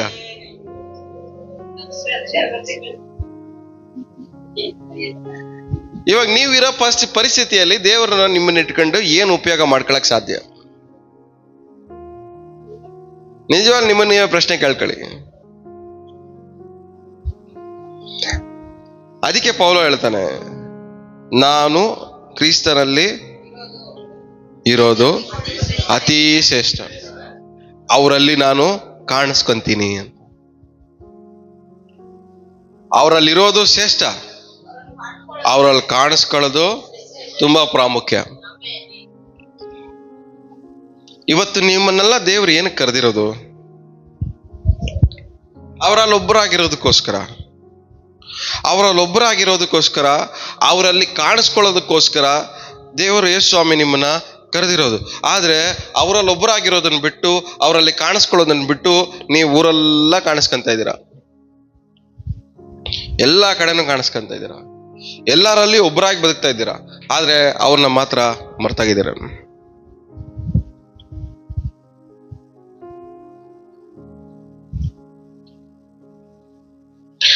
ಹಂಗೆ ಕಂಟಿನ್ಯೂ ಮಾಡಿ ಬೇಗ. ಆತನನ್ನು, ಆತನ ಪುನರುತ್ಥಾನದಲ್ಲಿರುವ ಶಕ್ತಿಯನ್ನು, ಆತನ ಬಾಧೆಗಳಲ್ಲಿ ಪಾಲುಗಾರನಾಗಿರುವ ಪದವಿಯನ್ನು ತಿಳುಕೊಂಡು ಆತನ ಮರಣದ ವಿಷಯದಲ್ಲಿ ಆತನಿಗೆ ಸ್ವರೂಪನಾಗಬೇಕೆಂಬುದೇ ನನ್ನ ಕುತೂಹಲವಾಗಿದೆ. ಹೀಗಾದರೆ ಸತ್ತವರಲ್ಲಿ ಕೆಲವರಿಗೆ ಆಗುವ ಪುನರುತ್ಥಾನವು ನನಗೆ ಒದಗಿ ಬಂದಿತ್ತು. ಏನಕ್ಕೋಸ್ಕರ ಅವರಲ್ಲಿ ಒಬ್ಬರಾಗಿರ್ಬೇಕು? ಇವಾಗ ರೀಸನ್ ಏನು? ಆತನಿಗೆ ಸ್ವರೂಪನಾಗಿರಬೇಕು. ಮೇನ್ ಆಗಿ ಐ ಮೇ ನೋ ಹಿಮ್, ಒಂದು ಅವ್ರನ್ನ ಅರ್ಥಕೊಬೇಕು. ಎರಡನೇದು ಅವರ ಪುನರುತ್ಥಾನ ಶಕ್ತಿಯನ್ನ ಅರ್ಥಕೊಬೇಕು. ಅವರಲ್ಲಿ ಒಬ್ಬರಾಗಿರ್ಬೇಕು, ಅವರಲ್ಲಿ ಕಾಣಿಸ್ಕೊಬೇಕು, ಅವರ ಶಕ್ತಿ ಏನಂತ ಅರ್ಥಕೊಬೇಕು. ಇವೆಲ್ಲ ನಮ್ಮ ವೀಕ್ನೆಸ್. ಫಸ್ಟ್ ಆಫ್ ಆಲ್ ಅವರಲ್ಲಿ ಒಬ್ಬರಾಗಿಲ್ಲ, ಅವರಲ್ಲೂ ಕಾಣಿಸ್ಕೊಂತ ಇಲ್ಲ, ಅವ್ರ ಶಕ್ತಿ ಮೇಲೆ ನಂಬಿಕೆನೇ ಇಲ್ಲ.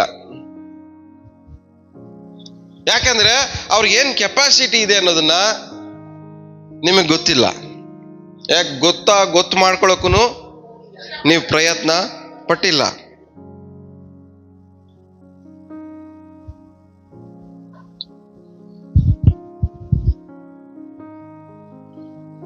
ಯಾವುದರಿಂದ ಅಂತೆ? ಮರಣದಿಂದ ಪುನರುತ್ಥಾನ. ಇದಕ್ಕೆ ಮುಂಚೆ ನಾವು ಎಲ್ಲ ಧ್ಯಾನ ಮಾಡ್ಕೊಂಡ್ ಬಂದಿದ್ವಿ. ಆದಾಮ ಹವ್ವ ಯಾವ ಮರಣ ಹೊಂದ್ರು? ಆತ್ಮಿಕ ಮರಣ. ಆತ್ಮಿಕ ಮರಣದ ಮೂಲಕವಾಗಿ ಅವರು ಕಳೆದುಕೊಂಡಂತ ವಿಷಯಗಳೇನೇನು? ಆ ಮರಣದ ಮೂಲಕವಾಗಿ ದೇವರಲ್ಲಿ ಒಬ್ಬರಾಗಿರೋದನ್ನ ಕಳ್ಕೊಂಡ್ರು, ಅವರಲ್ಲಿ ದೇವ್ರ ಜೊತೆ ಕಾಣಿಸ್ಕೊಳ್ಳೋದನ್ನ ಕಳ್ಕೊಂಡ್ರು, ದೇವರು ಕೊಟ್ಟಿದ್ ಎಲ್ಲದನ್ನು ಅನುಭವಿಸೋದನ್ನ ಕಳ್ಕೊಂಡ್ರು. ಆ ಆತ್ಮಿಕ ಮರಣದ ಮೂಲಕವಾಗಿ ಇದ್ದಂತ ಎಲ್ಲ ಕಂಫರ್ಟು ಈ ಮರಣದಿಂದ ನಿಮ್ಮನ್ನ ಮತ್ತೆ ಎಬ್ಬಿಸ್ಬೇಕು ಅನ್ನೋದಕ್ಕೆ ಯೇಸು. ನಾವು ಇದನ್ನ ಅರ್ಥಕೊಂಡು ಅವರಲ್ಲಿ ಒಬ್ಬರಾಗಿದ್ದು, ಅವರಲ್ಲಿ ಕಾಣಿಸ್ಕೊಂಡು ಅವ್ರ ಶಕ್ತಿ ಏನಂತ ತಿಳ್ಕೊಂಡ್ರೆ, ಏನೆಲ್ಲ ನಮ್ಮನ್ನ ಸಾಯಿಸ್ಬೇಕು ಅನ್ಕೊಂತ ಇದೆಯೋ ಆತ್ಮಿಕವಾಗಿ, ಯಾವುದೆಲ್ಲ ಒಳ್ಳೆ ವಿಷಯಗಳನ್ನ ನಾವು ಅನುಭವಿಸ್ದಿರಂಗೆ ನಮ್ಮನ್ನ ಸಾಯಿಸ್ತಾ ಇದೆಯೋ, ಅದರಿಂದ ದೇವ್ರು ಏನ್ ಮಾಡ್ತಾರೆ? ನಮಗೆ ಪುನರುತ್ಥಾನ ಮಾಡ್ತಾರೆ, ನಮ್ಮನ್ನ ಎಬ್ಬಿಸ್ತಾರೆ ಮೇಲಕ್ಕೆ.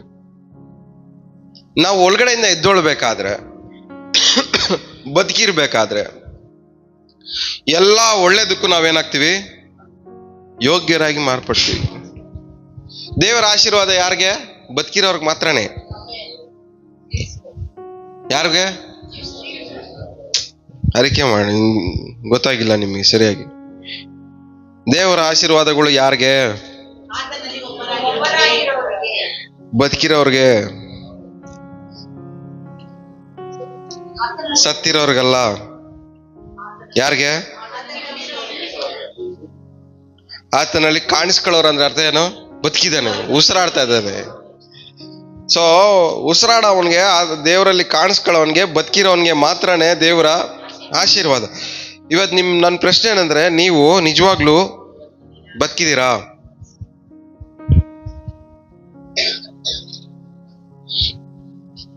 ಬದುಕಿರೋನ್ ಮಾತ್ರನೇ ಏದೇನ್ ತೋಟ. ಸತ್ತಿರೋನ್ಗೆ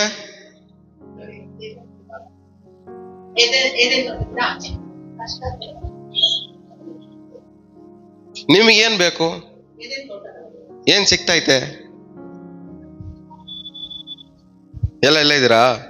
ಏನ್ ಬೇಕು ನಿಮ್ಗೆ? ಏದೇನ್ ತೋಟ ಬೇಕು? ಏನ್ ಸಿಗ್ತಾ ಇದೆ?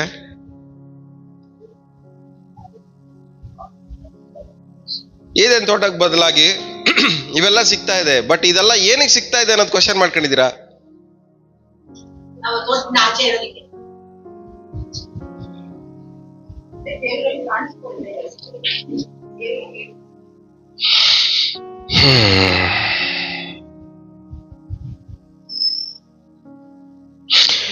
ಎಕ್ಲೇಸಿಯಾಸ್ಟಿಸ್ ಪ್ರಸಂಗಿ 9ನೇ ಅಧ್ಯಾಯ 3-4ನೇ ವಾಕ್ಯ.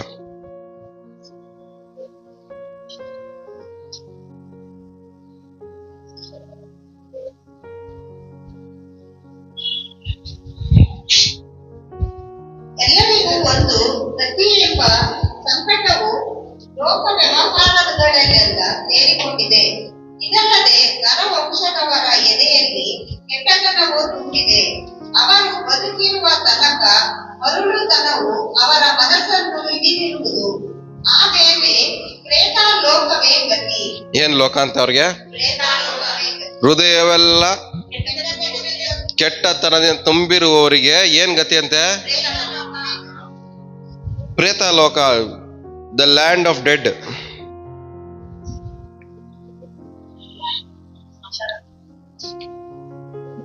ಆ ಮರಣ ಅಲ್ಲ ಅದು, ಆ ಇನ್ನೊಂದು ಮರಣ. ಹಂಗೆ ಕಂಟಿನ್ಯೂ ಮಾಡಿ. ಇನ್ನ ಈ ವಾಕ್ಯ ಇನ್ನ ಆಶ್ಚರ್ಯವಾಗಿರುತ್ತೆ ನೋಡ್ರಿ. ಜೀವಂತರ ಗುಂಪಿನಲ್ಲಿ ಸೇರಿದವರಿಗೆ, ಯಾರಿಗೆ?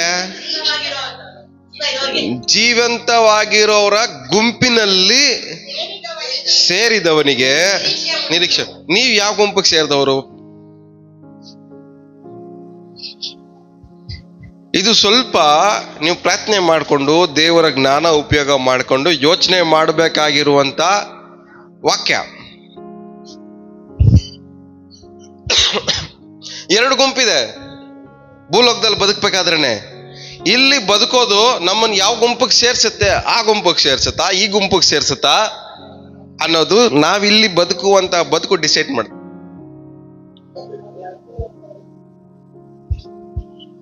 ಒಂದು ಗುಂಪಿದೆ ಸಾಯೋ ಗುಂಪು, ಅವ್ರಿಗೆ ನಿರೀಕ್ಷೆ ಇಲ್ಲ.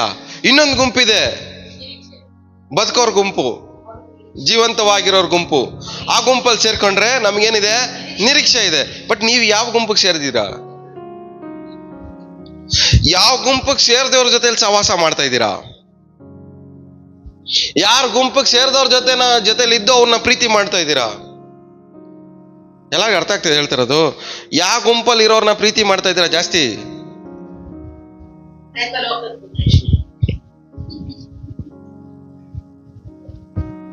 ಪ್ರೇತ ಲೋಕದ ಗುಂಪಲ್ಲಿ ಇರೋವ್ರ ಜೊತೆಲಿ ಸಹವಾಸ ಮಾಡಿದ್ರೆ ಅವ್ರೇನ್ ಮಾಡ್ತಾರೆ? ಆ ಕಡೆಗೆ ಎಳ್ಕೊಂಡು ಹೋಗೋದು.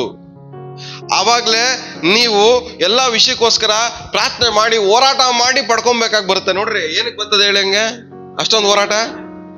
ಅವ್ರು ಬಿಡ್ತಾರ ನಿಮ್ಮನ್ನ?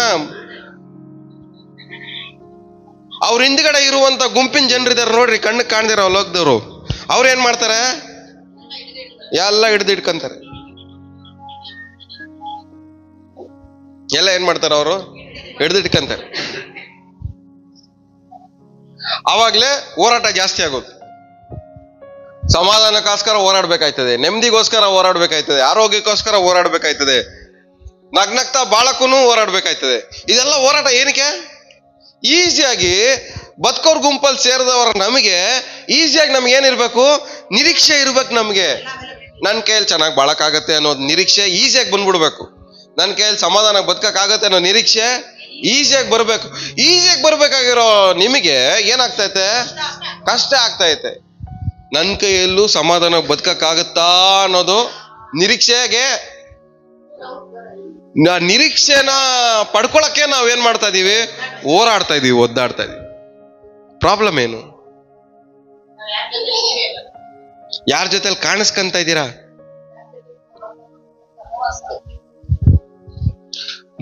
ಬದುಕಿರೋ ಜೀವಂತವಾಗಿರೋ ಗುಂಪಲ್ಲಿ ಕಾಣಿಸ್ಕಂತ ಇದ್ದೀರಾ? ಇಲ್ಲ. ಯಾವ ಲೋಕ ಅದು? ಪ್ರೇತ ಲೋಕ.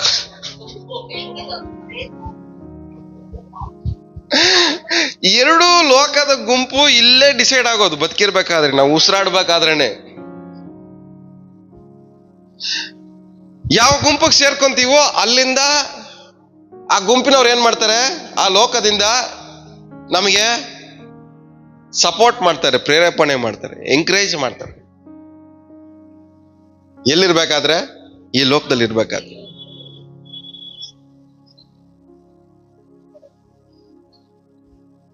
ಪ್ರೇತ ಲೋಕದವ್ರು ಇದ್ದಾರೆ, ಈ ಕಡೆ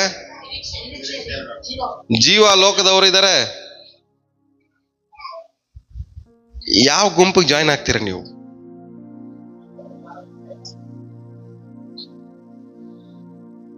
ಇದನ್ನ ನಾವು ವಿಶ್ವಾಸಿಗಳಾಗಿ ಸೀರಿಯಸ್ ಆಗಿ ತಗೊಳ್ಳಲ್ಲ, ಲೈಟ್ ಆಗಿ ತಗೊಂತೀವಿ. ಜನರೇ ಅಲ್ವಾ ಅಂತ. ಜನರೇ ನಿಜ. ಸೈತಾನ್ ಬರೋದು, ಕದ್ಕೊಳ್ಳೋದು, ಹಾಳು ಮಾಡೋದು ಯಾರ ಮೂಲಕ ಬರೋದು? ಆ ಜನರುಗಳ ಮೂಲಕನೇ. ಆ ಲೋಕಕ್ಕೆ ಸಂಬಂಧಪಟ್ಟಿರೋ ಜನರನ್ನ ಏನ್ ಮಾಡ್ತಾನೆ? ಕಳಿಸ್ತಾನೆ. ನಮ್ಮ ಹತ್ರ ಕಿತ್ಕೊಳ್ಳಕ್ಕೆ, ನಮ್ಮನ್ನ ಹಾಳು ಮಾಡಕ್ಕೆ, ನಮ್ಮ ನಾಶ ಮಾಡಕ್ಕೆ ಪ್ಲಾನ್ ಮಾಡ್ತಾನೆ.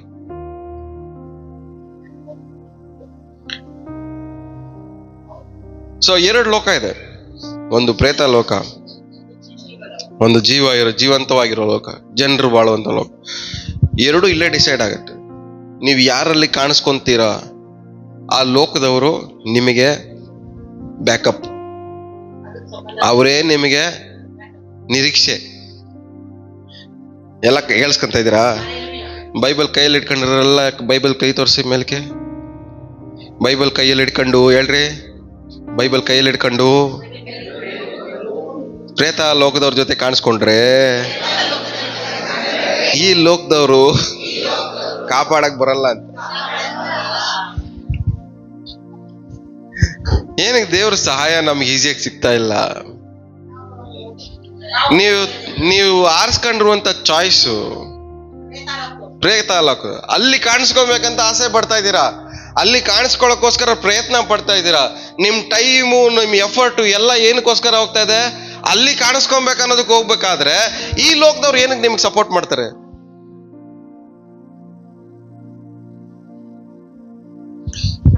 ನಿಮಗ್ ನೀವೇ ಮನ್ಸಾಕ್ಷಿ ಮುಟ್ಕೊಂಡು ಹೇಳ್ರಿ, ನಿಜವಾಗ್ಲೂ ನಾನು ದೇವರಲ್ಲಿ ಕಾಣಿಸ್ಕೊಬೇಕನ್ನೋ ಪ್ರಯತ್ನದಿಂದ ಬದುಕ್ತಾ ಇದ್ದೀನ ಅಂತ.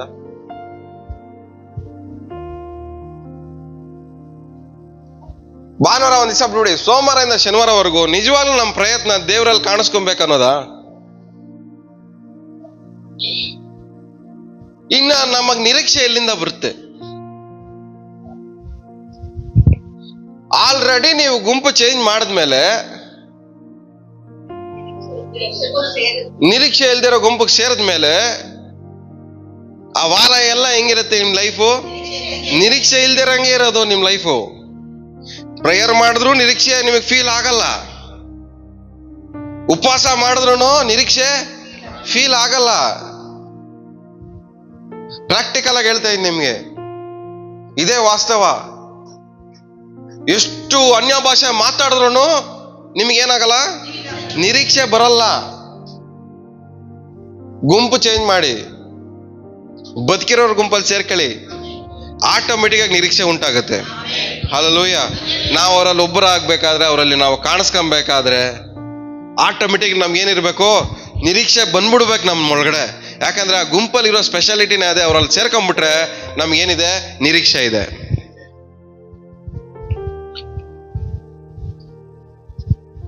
ಸಿನ್ಸಿಯರ್ ಆಗಿ ಹೇಳಿ,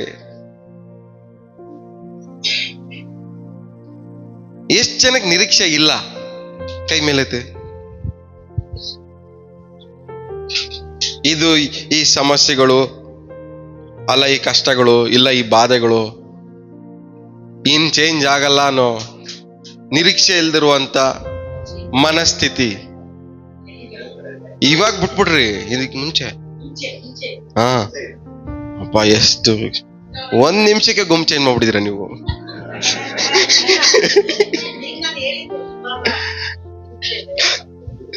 ಎಷ್ಟು ಜನಕ್ಕೆ ಅರ್ಥ ಆಗ್ತದೆ ಹೇಳಿದ್ರ? ಸರಿ ಹೇಳಿ, ಎಷ್ಟು ಜನಕ್ಕಿಲ್ಲ ಆತರ ನಿರೀಕ್ಷೆ?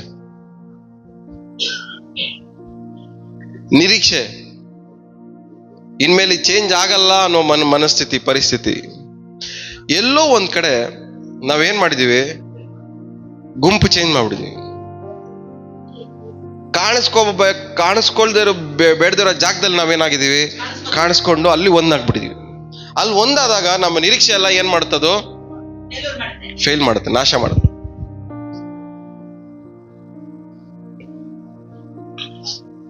ಸೊ 2 ಲೋಕ ಇದೆ. ಯಾವ ಲೋಕದವ್ರ ಜೊತೆ ಕಾಣಿಸ್ಕೊಂತೀರ ಇವತ್ತಿಂದ? ಬಟ್ ನಿಮ್ಮ ಆಸೆ, ನಿಮ್ಮ ನಿಮ್ಮ ನಿರೀಕ್ಷೆ ಯಾವ ಕಡೆಗೆ ಎಳಿತದೆ? ನಿಮ್ದು ನಿಮ್ಮ ಆಲೋಚನೆಗಳು, ನಿಮ್ ಪ್ಲಾನ್ಗಳು, ನಿಮ್ ಐಡಿಯಾಗಳು ಯಾವ ಡೈರೆಕ್ಷನ್ಗೆ ಹೋಯ್ತಾ ಇದ್ದೀರಾ ಡೈಲಿ ನೀವು? ಅಲ್ಲಿ ಏನಿಲ್ಲ, ನಮ್ಗೆ ನಿರೀಕ್ಷೆನೇ ಇಲ್ಲ. ಸೊ ಅಲ್ಲೊಂದು ಗುಂಪಿದೆ, ಇಲ್ಲೊಂದು ಗುಂಪಿದೆ. ಇವ್ರಲ್ಲಿ ಕಾಣಿಸ್ಕೊಂಡ್ರೆ ನಿರೀಕ್ಷೆ ಇದೆ, ಅವ್ರಲ್ಲಿ ಕಾಣಿಸ್ಕೊಂಡ್ರೆ ಇರೋ ನಿರೀಕ್ಷೆನು ಹಾಳಾಗೋಯ್ತು. ದೇವ್ರು ನಿಮ್ಮನ್ನ ಏನಕ್ಕೋಸ್ಕರ ಕರೆದಿದ್ದಾರೆ? ಅವರಲ್ಲಿ ಒಬ್ಬರಾಗಿರೋದಕ್ಕೋಸ್ಕರ, ಅವರಲ್ಲಿ ಕಾಣಿಸ್ಕೊಳ್ಳೋದಕ್ಕೋಸ್ಕರವಾಗಿ, ಅವರಲ್ಲಿ ನಿರೀಕ್ಷೆಯಿಂದ ಬಾಳೋದಕ್ಕೋಸ್ಕರವಾಗಿ, ಅವ್ರಿಗೆ ಶಕ್ತಿ ಇದೆ, ಸಾಮರ್ಥ್ಯ ಇದೆ ಅಂತ ನೀವು ಅರ್ಥಕೊಳ್ಳೋದಕ್ಕೋಸ್ಕರವಾಗಿ ಅವ್ರು ಆಸೆ ಪಡ್ತಾ ಇದ್ದಾರೆ. ಆದ್ರೆ ನಿಜವಾಗ್ಲೂ ಕೈಯಲ್ಲಿ ಬೈಬಲ್ ಇಟ್ಕೊಂಡಿದ್ದೀರಾ, ಆದ್ರೆ ದೇವ್ರು ಮಾಡ್ತಾರ ಅನ್ನೋ ನಂಬಿಕೆನೇ ಇಲ್ದಿರ ಬದುಕ್ತಾ ಇದ್ದೀರಾ ನೀವು. ಅವಾಗ ನಿಮ್ಮನ್ನೇ ನೀವು ಅರ್ಥ ಮಾಡ್ಕೊಬೇಕು, ಯಾವ ಲೋಕಕ್ಕೆ ಸಂಬಂಧಪಟ್ಟವ್ರು ನೀವು ಅಂತ. ಕೈಯಲ್ಲಿ ಬೈಬಲ್ ಇಟ್ಕೊಂಡಿರೋನು ನಿಜವಾಗ್ಲೂ ಬೈಬಲ್ ನಂಬೋದಾದ್ರೆ ಅವ್ನ ಮನ್ಸಲ್ಲಿ ಹೆಂಗಿರ್ಬೇಕು? ನಿರೀಕ್ಷೆ ಇರಬೇಕು. ಖಂಡಿತ ದೇವ್ರು ಮಾಡ್ತಾರ ಅನ್ನೋ ನಿರೀಕ್ಷೆ. ಆದ್ರೆ ನಿರೀಕ್ಷೆನೇ ಇಲ್ವೇ ನಮ್ಗೆ?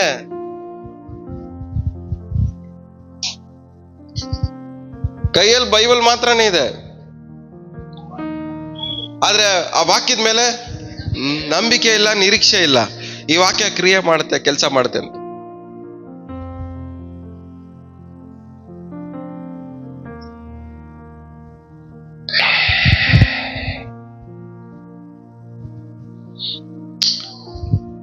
ಒಂಬತ್ತನೇ ಅಧ್ಯಾಯ 8ನೇ ವಾಕ್ಯ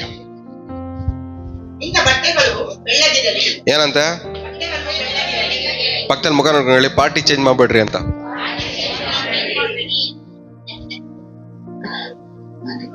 ಏನ್ ಚೇಂಜ್ ಮಾಡ್ಬಾರ್ದು?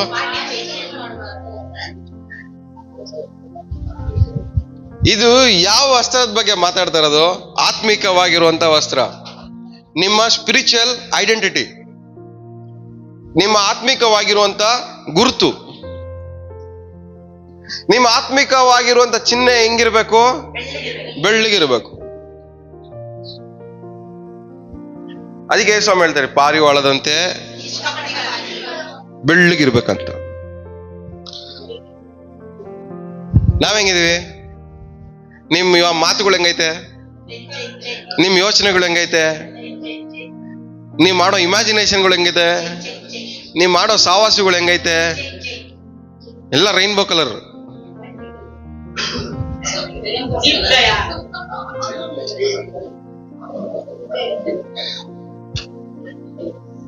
ಬೆಳ್ಳಗೆ ಒಂದ್ ಜಾಗದಲ್ಲಿ ನಿಂತ್ಕೊಬೇಕಂದ್ರೆ ನಮ್ಗೆ ಅವಮಾನ.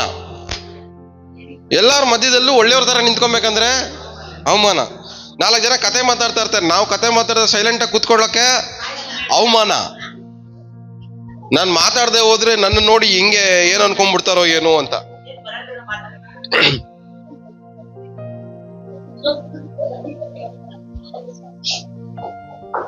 ಅದಕ್ಕೇನ್ ಮಾಡ್ತೀವಿ ನಾವು?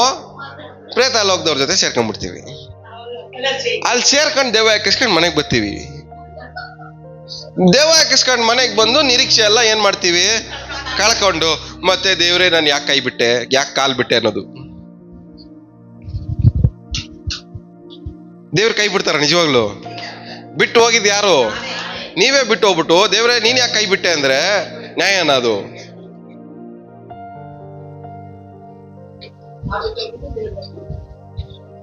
ಯೇಸುಸ್ವಾಮಿ ಒಂದ್ಸರಿ ಹೇಳಿದ್ಮೇಲೆ ಯಾವುದೇ ಕಾರಣಕ್ಕೂ ನಾನು ನಿನ್ನ ಕೈ ಬಿಡುವುದಿಲ್ಲ, ತೊರೆದು ಬಿಡೋದಿಲ್ಲ ಅಂದ್ಮೇಲೆ ಅವ್ರು ಯಾವುದೇ ಕಾರಣಕ್ಕೂ ನಿಮ್ಮನ್ನ ಏನ್ ಮಾಡಲ್ಲ, ಕೈ ಬಿಡಲ್ಲ. ಆದ್ರೆ ನಾವೇ ಕೈ ಬಿಟ್ಟು ಪಾರ್ಟಿ ಚೇಂಜ್ ಮಾಡಿದ್ದು.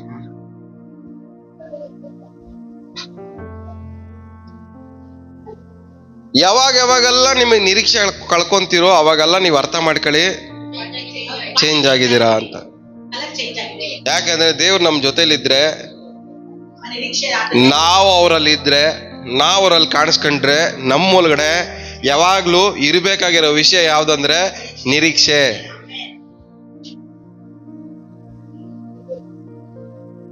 ಕೆಲವೊಂದ್ಸರಿ ಅನ್ಕ ನಿರೀಕ್ಷೆನೇ ಇಲ್ಲ ನನ್ ಲೈಫಲ್ಲಿ, ಚೆನ್ನಾಗ್ ಆಗ್ತೀನೇನೋ ನಿರೀಕ್ಷೆನೇ ಇಲ್ಲ ನನ್ಗೆ,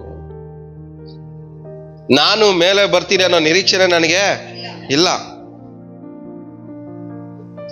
ಆ ನಿರೀಕ್ಷೆ ಕಳ್ಕೊಂಡಿರೋರೆಲ್ಲ ಒಂದ್ ಅರ್ಥ ಮಾಡ್ಕೊಳ್ಳಿ, ಪಾರ್ಟಿ ಚೇಂಜ್ ಆಗಿದೆ. ಯಾವ್ದೋ ಒಂದು ಗುಂಪಲ್ಲಿ ಸೇರ್ಕೊಂಡಿದ್ದೀರಾ, ಆ ಗುಂಪಲ್ಲಿ ಇರೋರು ಯಾರೋ ಒಬ್ರು ನಿಮ್ಮನ್ನ ಅಟ್ಯಾಕ್ ಮಾಡಿ ಹಾಳು ಮಾಡ್ತಾವ್ರೆ. ಅವ್ರ ಸವಾಸ ಬಿಟ್ಟು ದೂರ ಬಂದ್ರೆ ಆಟೋಮೆಟಿಕ್ ನೀವೇನಾಗ್ತೀರಾ, ಚೇಂಜ್ ಆಗ್ಬಿಡ್ತೀರಾ, ಚೆನ್ನಾಗ್ ಆಗ್ಬಿಡ್ತೀರಾ.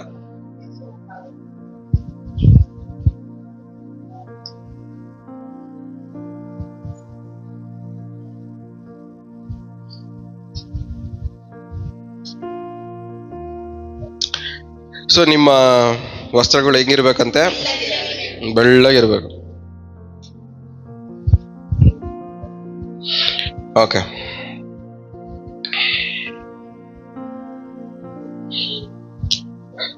ಒಂಬತ್ತನೇ ಅಧ್ಯಾಯ 18ನೇ ವಾಕ್ಯ. ಯುದ್ಧಗಳಿಗಿಂತ ಜ್ಞಾನವೇ ಉತ್ತಮ. ಒಬ್ಬ ಪಾಪಿಯು ಬಹು ಶುಭವನ್ನು ಹಾಳು ಮಾಡುವನು. ಒಬ್ಬ ಪಾಪಿಯು, ನೀವು ಆ ಗುಂಪಲ್ಲಿ ಸೇರ್ಕೊಂಡ್ಬಿಟ್ರೆ ಜೊತೆಯಲ್ಲಿ ಮಾತ್ರನೇ ಇದ್ದೀನಿ ಬ್ರದರ್. ಏನು ಎಲ್ಲಿದ್ದೀನಿ ನಾನು? ಅವ್ರ ಜೊತೆಯಲ್ಲಿ ಮಾತ್ರನೇ ಇರೋದು. ಅವ್ರು ಹೇಳೋದಲ್ಲ ಯಾವ್ದೋ ಫಾಲೋ ಮಾಡಲ್ಲ ನಾನು. ಅವ್ರ ಮನೆಗೆ ಮಾತ್ರನೇ ಹೋಯ್ತೀನಿ. ಅವ್ರು ಹೇಳೋದು ಯಾವುದು, ನೀವು ಅವ್ರ ಮನೆಗೆ ಹೋದ್ರು, ಅವ್ರು ನಿಮ್ಮ ಮನೆಗೆ ಹೋದ್ರು ಹಾಳಾಗೋ ಒಳ್ಳೇದು ನಿಮ್ದೇ. ಯಾಕಂದ್ರೆ ಒಂದ್ ಪಾಪಿಗೆ ಒಳ್ಳೇದನ್ನ ಹಾಳು ಮಾಡುವಂತ ಕೆಪಾಸಿಟಿ ಇದೆ. ಎಷ್ಟು ಜನಕ್ಕೆ ಅರ್ಥ ಆಗ್ತಾ ಹೇಳ್ತಾ ಇರೋದು? ಈ ಸೀರಿಯಸ್ ತಗೊಂತ ಇದ್ದೀರಾ ಇಲ್ವಾ? ತಲೆಗೆ ಹೋಗ್ತಾ ಇಲ್ಲ. ಒಂದು ಪಾಪಿಗೆ ಏನಿದೆ, ಶುಭವನ್ನ ಒಳ್ಳೇದನ್ನ ಹಾಳು ಮಾಡುವಂತ ಕೆಪಾಸಿಟಿ ಇದೆ ಪಾಪಿಗೆ. ಆ ಪಾಪಿ ನಿಮ್ಮ ಸ್ನೇಹಿತರಾಗಿರ್ಬೋದು, ಆ ಪಾಪಿ ನಿಮ್ಮ ಬಂಧು ಬಳಗದವರ ಆಗಿರ್ಬೋದು, ನಿಮ್ಮ ಕ್ಲೋಸ್ ರಿಲೇಷನ್ಸ್ ಆಗಿರ್ಬೋದು, ಆ ಪಾಪಿ ನಿಮ್ಮ ಅಣ್ಣ ತಮ್ಮ ಅಕ್ಕ ತಂಗಿ ಯಾರಾದ್ರೂ ಆಗಿರ್ಬೋದು, ಆ ಪಾಪಿ ಯಾರಾದ್ರೂ ಆಗಿರ್ಲಿ, ಅವ್ರಿಗೆ ನಿಮ್ಮ ಹತ್ರ ಇರೋ ಒಳ್ಳೇದನ್ನ ಹಾಳು ಮಾಡುವಂತ ಕೆಪಾಸಿಟಿ ಇದೆ ಅವ್ರಿಗೆ. ಪಾಪಿನೇ.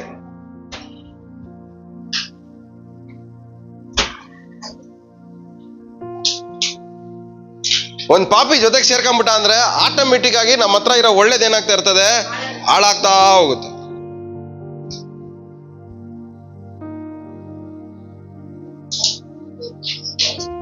ಹಾಲ್ನ ಮೊಸರು ಮಾಡ್ತೀರಾ ನೋಡಿ, ಹಾಕ್ತೀರಾ ನೋಡಿ. ಹುಳಿನ ಒಂದ್ ಮೂಲೆಗೆ ಹಾಕಿದ್ರು ಒಂದೇ, ಸೆಂಟ್ರಿಗೆ ಹಾಕಿದ್ರು ಒಂದೇ.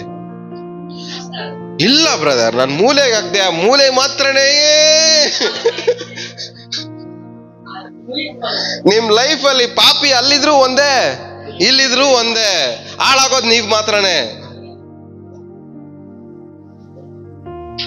ಒಟ್ಟಲ್ಲಿ ನಮ್ ಲೈಫ್ ಅಲ್ಲಿ ಪಾಪಿಯ ಮಧ್ಯದಲ್ಲಿ ನಾವೇನ್ ಮಾಡ್ಬಾರ್ದು, ಕಾಣಿಸ್ಕೊಂಬಾರ್ದು.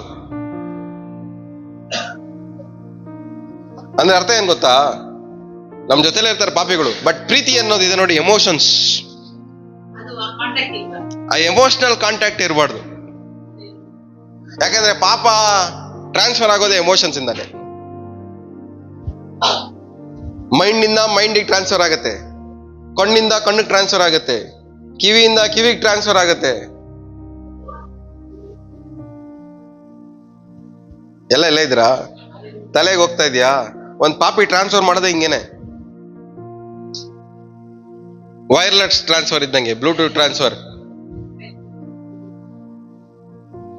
ಸಾವಾಸ ಮಾಡ್ತೀವಿ, ನಮ್ಗೆ ಗೊತ್ತಿಲ್ದಾರಂಗ್ ನಮ್ಮೊಳಗಡೆ ವೈರಸ್ ಎಕ್ಸ್ಬಿಟ್ಟಿರ್ತಾರೆ ಒಳಗಡೆಗೆ.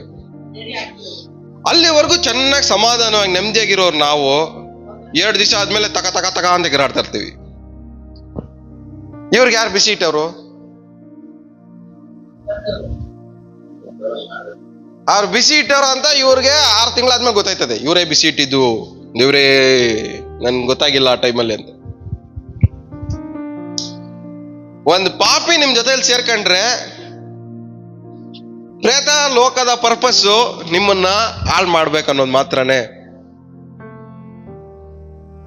ಶುಭವನ್ನು ಹಾಳು ಮಾಡುವುದು. ಆ ಗುಂಪು ಸ್ಪೆಷಾಲಿಟಿ ಏನು? ಹಾಳು ಮಾಡದೆ.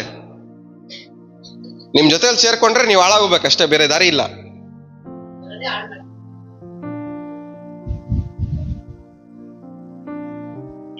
ಒಂದ್ ಪಾಪಿ ನಿಮ್ಮನ್ನು ಉದ್ಧಾರ ಮಾಡಕ್ ಬಂದವನೆ ಅಂತ ನೀವು ನಂಬಿದ್ರೆ ನಿಮ್ ಮುಟ್ಟಾಳ್ತಾನ. ಆದ್ರೆ ಅದಕ್ಕೆ ಬದಲಾಗಿ ನೀವೇನಾಗ್ಬೇಕು? ಏನಾಗಿರ್ಬೇಕು ಹೇಳಿ? ಜ್ಞಾನಿ ಆಗಿರ್ಬೇಕು. ಜ್ಞಾನ ಉಪಯೋಗ ಮಾಡೋರಾಗಿರ್ಬೇಕು.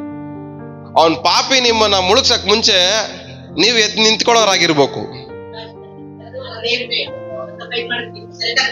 ದೇವ್ರ ವಾಕ್ಯ ಏನ್ ಹೇಳ್ತೇಳಿ? ಪಾಪಿ ಸೇರ್ಸಿಡೋದಲ್ಲ ಯಾರಿಗೆ? ನೀತಿವಂತನಿಗೆ. ಅವನ್ ಸೇರ್ಸಿಡ್ತಾವನೆ ಯಾರಿಗೋಸ್ಕರ? ಆದ್ರೆ ನಿಮ್ ಭರವಸೆ ಆ ಪಾಪಿ ಮೇಲೆ. ಸೇರ್ಸಿಡ್ತಾವನ್ ಬಿಡು, ಇವತ್ತಲ್ಲ ನಾಳೆ ನನ್ಗೆ ಬರುತ್ತೆ ಅಂತ ಭರವಸೆ ಇಟ್ರೆ ನಾಳೆ ದಿವಸ ಸೇರ್ಸಿಟ್ಟಿರೋದನ್ನು ಖಾಲಿ ಮಾಡಿ ನಿಮ್ ನಿರೀಕ್ಷೆನು ಹಾಳು ಮಾಡಿ ಕೊನೆಗೆ ಏನು ಇಲ್ದಿರಂಗ್ ತಗೊಂಡ್ ಬೀದಿಗೆ ನಿಲ್ಸ್ಬಿಡ್ತಾನೆ.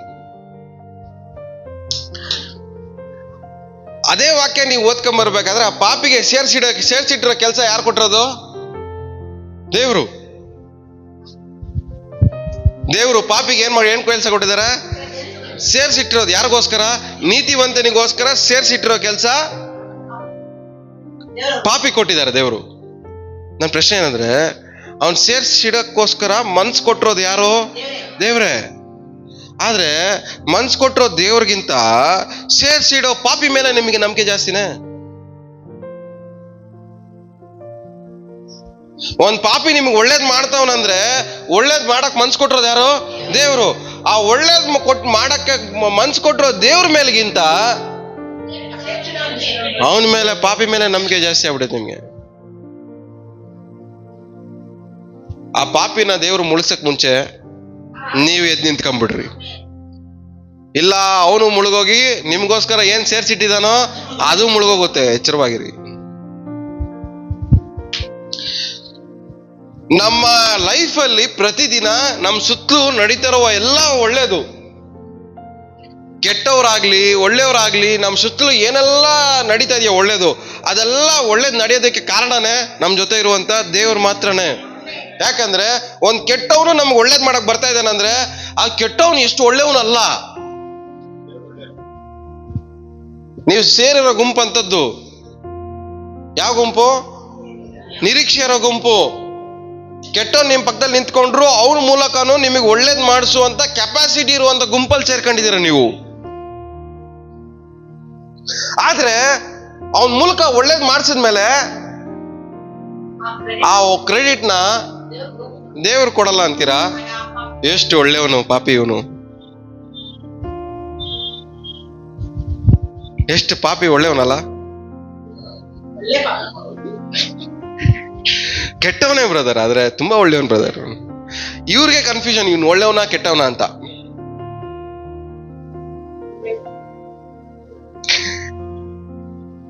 ಎಲ್ಲಾ ಪಾಪಿಗಳಿಗೂ ದೇವರು ಮನ್ಸು ಕೊಡ್ತಾರೆ ನಿಮ್ಗೆ ಒಳ್ಳೇದ್ ಮಾಡ್ಬೇಕಂತ. ಆದ್ರೆ ಅವನು ಒಳ್ಳೇದ್ ಮಾಡಿದ್ಮೇಲೆ ಪಾಪಿ ಅವನ ಮೇಲೆ ಭರವಸೆ ಇಡೋದನ್ನ ಬಿಟ್ಬಿಡ್ಬೇಕು. ಇವತ್ತಾಯ್ತು, ಮುಗ್ದಾಯ್ತು. ಇನ್ಮೇಲೆ ಒಳ್ಳೇದ್ ಮಾಡ್ತಾನೋ ಗ್ಯಾರಂಟಿ ಇಲ್ಲ. ಆದ್ರೂ ಆಗ್ಬೋದು, ಇಲ್ಲ ಅಂದ್ರೆ ಇಲ್ಲ. ಆದ್ರೆ ನನ್ನ ಭರವಸೆ ಯಾರ ಮೇಲೆ? ದೇವ್ರ ಮೇಲೆ. ಇವನಿಲ್ಲ ಅಂದ್ರೆ ಇನ್ನೊಬ್ಬನ ಮೂಲಕ ದೇವ್ರು ಒಳ್ಳೇದ್ ಮಾಡ್ತಾರೆ, ಅವನಿಲ್ಲ ಅಂದ್ರೆ ಇನ್ನೊಬ್ಬನ ಮೂಲಕ ದೇವ್ರು ಒಳ್ಳೇದ್ ಮಾಡ್ತಾರೆ. ಆದ್ರೆ ನಮ್ ಪ್ರಾಬ್ಲಮ್ ಏನಂದ್ರೆ ಇವನ್ನ ಬಿಟ್ರೆ ಇಲ್ಲ.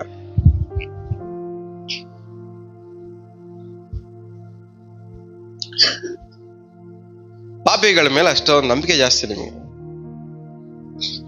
ಆದ್ರೆ ಪಾಪಿ ಮೂಲಕ ದೇವ್ರ ಸಹಾಯ ಮಾಡುವಂತ ದೇವ್ರ ಮೇಲೆ ನಂಬಿಕೆ ಕಮ್ಮಿ. ಯಾವ ಗುಂಪಿಗೆ ಸೇರಿದವ್ರು ಆಗಿದ್ದೀರಾ? ಒಂದು ಪಾಪಿ ಬಹಳವಾದ ಏನ್ ನಷ್ಟ ಮಾಡ್ತಾನಂತೆ, ಲಾಸ್ ಮಾಡ್ತಾನೆ, ಶುಭವನ್. ಒಂದು ಪಾಪಿ ನಿಮ್ ಮನೆಗೆ ಬಂದ್ರೆ ನಿಮ್ ಮನೆಯಿರೋ ಒಳ್ಳೇದನ್ನ ಹಾಳು ಮಾಡ್ಬಿಟ್ಟೆ ಹೋಗೋದವ್ರು, ಯಾರೇ ಆಗ್ಲಿ. ಪಾಪಿ ನಿಮ್ಮ ಅಪ್ಪ ಅಮ್ಮ ಆಗಿರ್ಲಿ, ಪಾಪಿ ನಿಮ್ಮ ಅಣ್ಣ ತಮ್ಮ ಆಗಿರ್ಲಿ, ಅದೇ ಪಾಪಿ ನಿಮ್ಮ ಬಂಧು ಬಳಗೋದ್ರ ಅಕ್ಕ ತಂಗಿ ಯಾರಾದ್ರೂ ಆಗಿರ್ಲಿ, ಪಾಪಿನೇ. ಅವ್ರ ಸ್ಪೆಷಾಲಿಟಿನೇ ನಿಮ್ಮನ್ನ ಹಾಳು ಮಾಡೋದು. ಅವ್ರ ಜೊತೆ ನಾವು ಎಮೋಷನಲ್ ಬಾಂಡಿಂಗ್ ಇತ್ತು ಅನ್ಕೊಳ್ರಿ, ನಾವು ಹಾಳಾಗೋಯ್ತೇವೆ. ಯಾಕೆಂದ್ರೆ ಒಂದು ಪಾಪಿಗೆ ಹಾಳು ಮಾಡುವಂತ ಕೆಪಾಸಿಟಿ ಟ್ರಾನ್ಸ್ಫರ್ ಆಗೋದೆ ಶಾರೀರಿಕವಾಗಿರುವಂತ ನಮ್ಮ ಎಮೋಷನ್ಸ್ ಇಂದಾನೆ.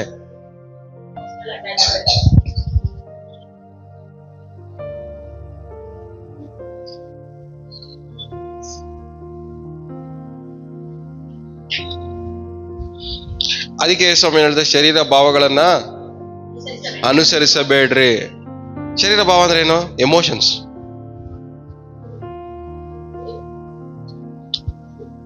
ನಮ್ಮವ್ರು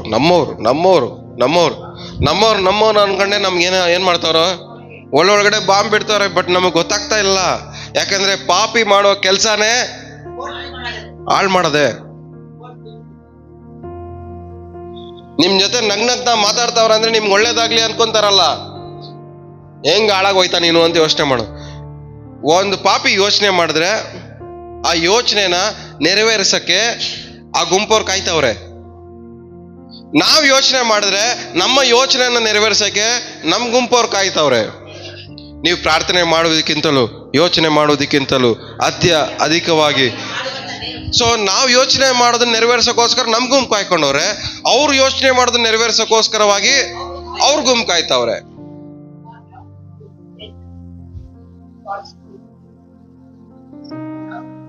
ನಿಮ್ ಮನೆಗ್ ಬಂದು ನೀವ್ ಹಾಳಾಗ್ ಹೋಗ್ಲಿ ಅಂತ ಯೋಚನೆ ಮಾಡಿದ್ರೆ ಸಾಕು, ಆ ಗುಂಪವರು ರೆಡಿ ಆಗಿರ್ತಾರೆ ಹಾಳು ಮಾಡಕ್ ನಿಮ್ನ.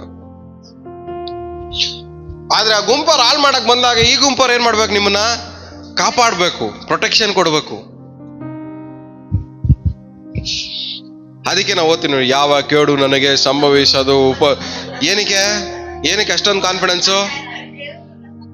ಕೇಡು ನಮ್ಮ ಮನೆ ಮುಂದೆ ಬಂದ್ರು ನನಗೇನು ಆಗಲ್ಲ ಅನ್ನೋ ಕಾನ್ಫಿಡೆನ್ಸು.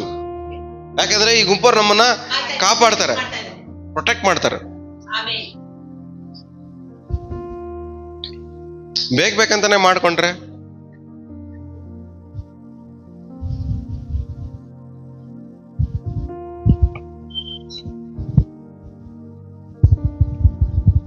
ಒಂದು ಹಾಡಾಡ್ತೀವಿ ನೋಡ್ರಿ. ಏನ್ ಹಾಡು? ನಿನ್ನನ್ನು ಬಿಟ್ಟು ಬಾಳಲಾರೇನು ಅಂತ. ಹಾ ಓ ಯೇಸು ಎಲ್ಲ, ಓ ಸ್ನೇಹಿತರೇ,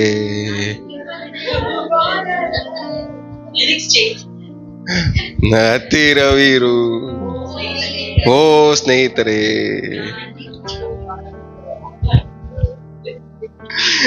ಆಮೇಲೆ ಇನ್ಯಾರು ಇರ್ತಾರೆ ಜೊತೆಗೆ?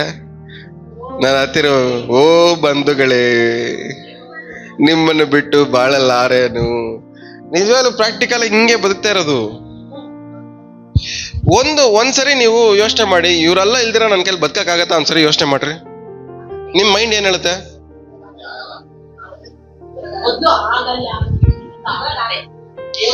ಇವರೆಲ್ಲ ಯಾರು ಇಲ್ದೆ ಹೋದ್ರು ನನ್ನ ಕೈಲಿ ಬದುಕಕ್ಕಾಗತ್ತೆ ಅನ್ನುವಂತ ನಿಜವಾಗ್ಲೂ ನಿಮ್ ಮೈಂಡ್ ಹೇಳ್ತಾ ಅದನ್ನ?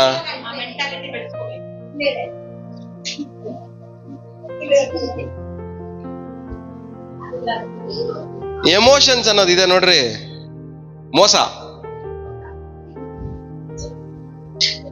ಎಮೋಷನ್ಸ್ ಅನ್ನೋದು ಮೋಸ, ಅಗಲ್ ದೊರಡೆ ಅದು. ನಿಜವಾಗ್ಲು ಬೇರೆಯವ್ರಿಗಿಂತ ಜಾಸ್ತಿ ಕಿತ್ಕೊಂಡ್ ತಿನ್ನೋದು ಎಮೋಷನಲ್ ಅಟ್ಯಾಚ್ಮೆಂಟ್ ಇರೋರೆ. ಆದ್ರೆ ಅವ್ರನ್ನ ನಾವೇನ್ ಮಾಡಲ್ಲ, ಕಳ್ಳ ತರ ಟ್ರೀಟ್ ಮಾಡಲ್ಲ, ನಮ್ಮವ್ರ ಅಂತ ಟ್ರೀಟ್ ಮಾಡ್ತೀವಿ. ಅದಕ್ಕೆ ಅವ್ರು ಮಾಡೋ ಕಳ್ತನ ನಮ್ ಕಣ್ಣು ಕಾಣಿಸಲ್ಲ. ಬೇರೆಯವ್ರು ಮಾಡೋ ಕಳ್ತರ ಏನು ಕಣ್ಣು ಕಾಣಿಸುತ್ತೆ? ಅವ್ರು ನಮ್ಮವ್ರಲ್ಲ ಅನ್ಕತ್ತೆ.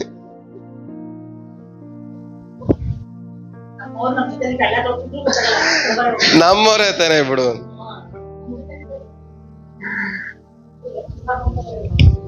ಈ ಎಮೋಷನ್ಸ್ ಅನ್ನೋದು ವಂಚಕ, ಮೋಸ. ಅದಕ್ಕೆ ಆಳ್ವರ್ಮಕ್ಳಿದೆ ನೋಡಿ, ಹೃದಯ ಅನ್ನೋದು ಬಹು ವಂಚಕ. ವಂಚಕ ವಂಚಕ ವಂಚಕ ಅಂದ್ರೆ ಏನು? ಮೋಸ. ಎಮೋಷನ್ಸ್ ಅನ್ನೋದೇ ಮೋಸ.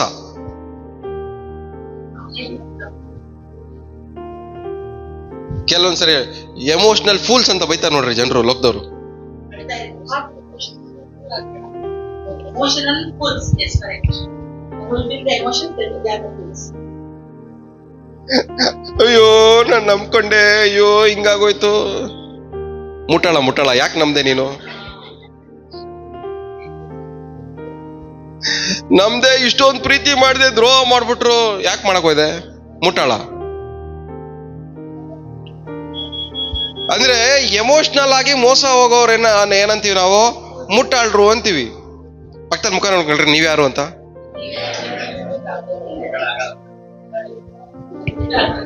ಸೊ ಪಾಪಿಗಳು ಉಪಯೋಗ ಮಾಡುವಂತ ಆಯುಧನೇ ಎಮೋಷನ್ಸ್.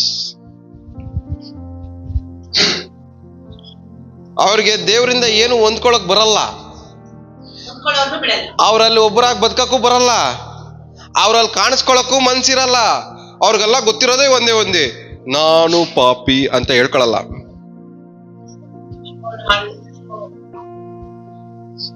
ಹೆಂಗಾದ್ರೂ ಮಾಡಿ ಕಿತ್ಕೊಬೇಕು, ಹೆಂಗಾದ್ರೂ ಮಾಡಿ ಹಾಳು ಮಾಡ್ಬೇಕು.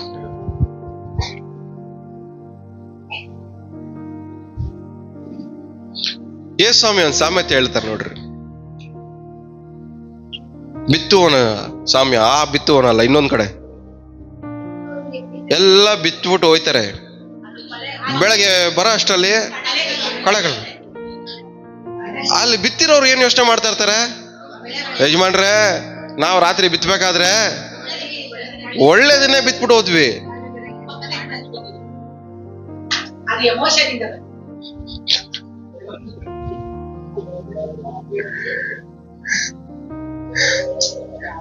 ನಾನು ರಾತ್ರಿ ಮಲಗಬೇಕಾದ್ರೆ ಚೆನ್ನಾಗಿ ನೆಮ್ಮದಿಯಾಗಿ ಮಲ್ಕೊಂಡೆ.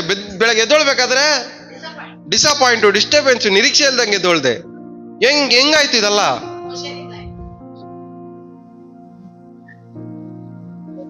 ನಿನ್ನೆ ಚೆನ್ನಾಗಿರ್ತೀವಿ, ಇವತ್ತು ನಮ್ ನಗು ಸಂತೋಷ ಎಲ್ಲಾನು ಏನ್ ಮಾಡ್ಬಿಡ್ತೀವಿ? ಹಾಳಾಗ್ಬಿಟ್ಟಿರ್ತದೆ. ಹೆಂಗೆ ಆಯ್ತು ಅದಲ್ಲ? ಎಮೋಷನಲ್ ಆಗಿ ನಮ್ಮನ್ನ ಬದಲಾಯಿಸಿ ಸೆಂಟ್ರಲ್ಲಿ ನಮ್ಮನ್ನ ಬಿತ್ಬಿಟ್ಟು ಹೋಗ್ಬಿಟ್ಟಿರ್ತಾನ ಅವನು. ಆ ಬಿತ್ತಿರೋದು ನಮಗ್ ಆ ಟೈಮಲ್ಲಿ ಕಾಣಿಸಲ್ಲ. ಆ ಎಮೋಷನಲ್ ಮತ್ತು ಕೆಳಗಡೆ ಇಳಿದ ಮೇಲೆ ಆ ಎಮೋಷನಲ್ ಅನಸ್ಟೇಷಿಯಾ ಇದೆ ನೋಡ್ರಿ.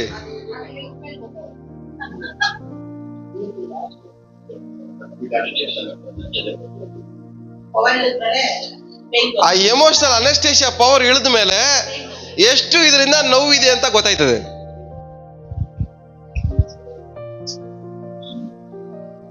ಪಕ್ಕದಲ್ಲಿ ಮುಖ ನೋಡ್ಕೊಂಡು ಕೇಳ್ರಿ, ಎಷ್ಟು ಜನ ನಿಮ್ಮನ್ನ ಈ ತರ ಮತ್ತಲ್ಲಿಕ್ಕಿದಾರ ಅಂತ.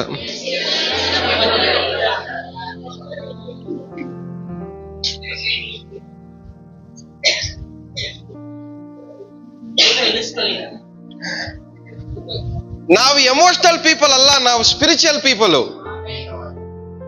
ನಾವು ಎಮೋಷನಲ್ ವ್ಯಕ್ತಿಗಳಲ್ಲ, ನಾವು ಆತ್ಮಿಕ ವ್ಯಕ್ತಿಗಳಾಗಿದ್ದೀವಿ. ನಿಮ್ಮನ್ನ ಎಮೋಷನಲ್ ಆಗಿ ದೇವರು ಯೇಸುವಾಗಿ ಬದುಕಕ್ ಬಂದ್ರ, ಇಲ್ಲ ಆತ್ಮಿಕವಾಗಿ ಬದುಕಕ್ ಬಂದ್ರ? ಬದುಕ್ಸಕ್ ಬಂದಿರೋ ವಿಷಯದಲ್ಲಿ ಬದುಕಿಸ್ತಾವ್ರೆ. ಆದ್ರೆ ನಾವು ಎಮೋಷನಲ್ ಆಗಿದ್ದು ಸಾಯ್ತಾ ಇದೀವಿ. ನಾನು ಹೇಳ್ತಾ ಇರೋದು ತುಂಬಾ ಸೀರಿಯಸ್ ಆಗಿರೋ ವಿಷಯ. ನೀವು ಡಿಫ್ರೆನ್ಸ್ ಕಂಡಿಡ್ಕೊಳ್ಬೇಕು, ಅದನ್ನ ಬಗ್ಗೆ ಮನೆಗೆ ಹೋಗಿ ಧ್ಯಾನ ಮಾಡ್ಬೇಕು. ಆತ್ಮಿಕವಾಗಿರೋದು ಹೌದಲ್ಲ, ಕರೆಕ್ಟ್. ಇವತ್ತು ಪ್ರೇಯರ್ ಆದ್ಮೇಲೆ ಇದೇ ಟಾಪಿಕ್ ನಮ್ದಲ್ಲ. ಈ ತಿಂಗಳಿಗೆ ಒಂದ್ಸರಿ ಪ್ರೇಯರ್ ಇದೆ. ಇವತ್ತು ಸಂಡೇ ಸರ್ವಿಸ್ ಆದ್ಮೇಲೆ ಇದೇ ಟಾಪಿಕ್ ಕಂಟಿನ್ಯೂ ಆಗೋದು. ಯಾರಿಗೆಲ್ಲ ಇಂಟ್ರೆಸ್ಟ್ ಇದೆಯೋ ಕಲಿಬೇಕಂತ ಕುತ್ಕೊಳ್ಳಿ, ಕಲ್ತ್ಕೊಳ್ಳಿ. ಆಮೇಲೆ ಇದನ್ನ ಇನ್ನೂ ಡೀಪ್ ಆಗಿ ಇವತ್ತು ಒಳ್ಳೆ ದಿವಸನೇ ಬಂದೈತಿ ಇದನ್ನ ಟಾಪಿಕ್. ಒಳ್ಳೇದಾಗ್ಲಿ. ಕಲಿಯಕ್ಕೆ ಇಂಟ್ರೆಸ್ಟ್ ಇರೋರು ಪ್ರೇಯರ್ ಆದ್ಮೇಲೆ ಎಲ್ಲ ಊಟ ಮಾಡಿದ್ಮೇಲೆ ಇರಿ, ರಾತ್ರಿ 7 ಗಂಟೆ 7:30ವರೆಗೂ ಆಯ್ತದೆ. ಇಂಟ್ರೆಸ್ಟ್ ಇರೋರು ಕುತ್ಕೊಳ್ಳಿ, ಕೇಳಿಸ್ಕೊಳ್ಳಿ, ಕಲ್ತ್ಕೊಳ್ಳಿ. ಯಾಕಂದ್ರೆ ಇದೆಲ್ಲ ಕಲಿಬೇಕಾಗಿರೋ ವಿಷಯ. ನಮಗೆ ಯಾವ್ಯಾವ ವಿಷಯದಲ್ಲಿ ಸಹಿತ ನಮ್ಮನ್ನು ಮೋಸ ಮಾಡ್ತಾ ಇದ್ದಾನೆ ಅನ್ನೋದು ಕಲ್ತ್ಕೊಬೇಕಾಗಿರೋ ವಿಷಯ. 2 ಕೊರಿಂಥ 2ನೇ ಅಧ್ಯಾಯ 14ನೇ ವಾಕ್ಯ.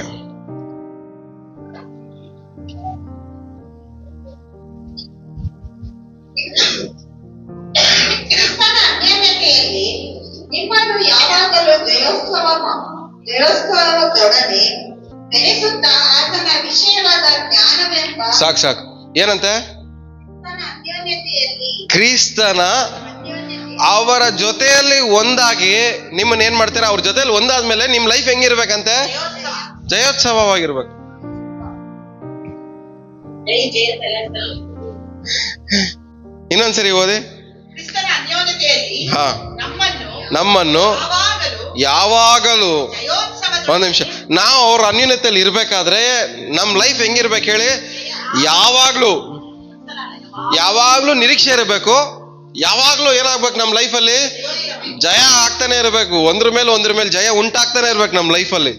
ಯಾವಾಗ? ಅವ್ರ ಜೊತೆಲಿ ನಾವು ಒಂದಾಗಿದ್ದಾಗ. ಅವ್ರ ಜೊತೆಲಿ ಒಂದಾಗಿರೋನು ನನ್ನ ಲೈಫ್ ಇಷ್ಟೇ, ಇನ್ಮೇಲೆ ಮೇಲೆ ಬರಕ್ ಆಗಲ್ಲ, ಇನ್ಮೇಲೆ ಅಭಿವೃದ್ಧಿ ಆಗಕ್ಕಾಗಲ್ಲ ಅಂತ ನಿರೀಕ್ಷೆ ಕಳ್ಕೊಂಡು ಒಂದೇ ಜಾಗದಲ್ಲಿ ಕುತ್ಕೊಂಡಿರುವಂತ ಅಗತ್ಯ ಅವಶ್ಯಕತೆ ಅವನಿಗೆ ಇಲ್ಲ. ಅವರಲ್ಲಿ ಒಬ್ಬನಾಗಿರೋವನಿಗೆ ನಿರೀಕ್ಷೆ ಇದೆ. ಇವತ್ತಲ್ಲ ನಾಳೆ ಈ ವಿಷಯದಲ್ಲಿ ನಾನು ಜಯೋತ್ಸವದಿಂದ ಮೇಲೆ ಬರ್ತೀನಿ. ಇವತ್ತಲ್ಲ ನಾಳೆ ನನ್ನ ನಿರೀಕ್ಷೆ ಇದೆ. ಇವತ್ತಲ್ಲ ನಾಳೆ ಏನ್ ಮಾಡ್ತೀನಿ? ಜಯೋತ್ಸವದಿಂದ ಮುಂದೆ ಹೋಗ್ತೀನಿ. ಇವತ್ತಲ್ಲ ನಾಳೆ ವಿಜಯೋತ್ಸವದಿಂದ ನಾನು ಚೆನ್ನಾಗಿ ಆಗ್ತೀನಿ ಅನ್ನೋ ನಿರೀಕ್ಷೆ ಅವನಿಗಿದ್ದೇ ಇದೆ. ಯಾಕಂದ್ರೆ ಅವ್ರ ಜೊತೆ ಅನ್ಯೋನ್ಯವಾಗಿರೋ ವ್ಯಕ್ತಿ ಇವತ್ತಲ್ಲ ನಾಳೆ ವಿಜಯೋತ್ಸವ ಮಾಡ್ತೇನೆ ಅನ್ನೋ ನಿರೀಕ್ಷೆ ಅವನಿಗೆ ಇದ್ದೇ ಇದೆ. ಇವತ್ತು ನೀವು ಯಾವ ಗುಂಪಿಗೆ ಸೇರಿದವರಾಗಿದ್ದೀರ?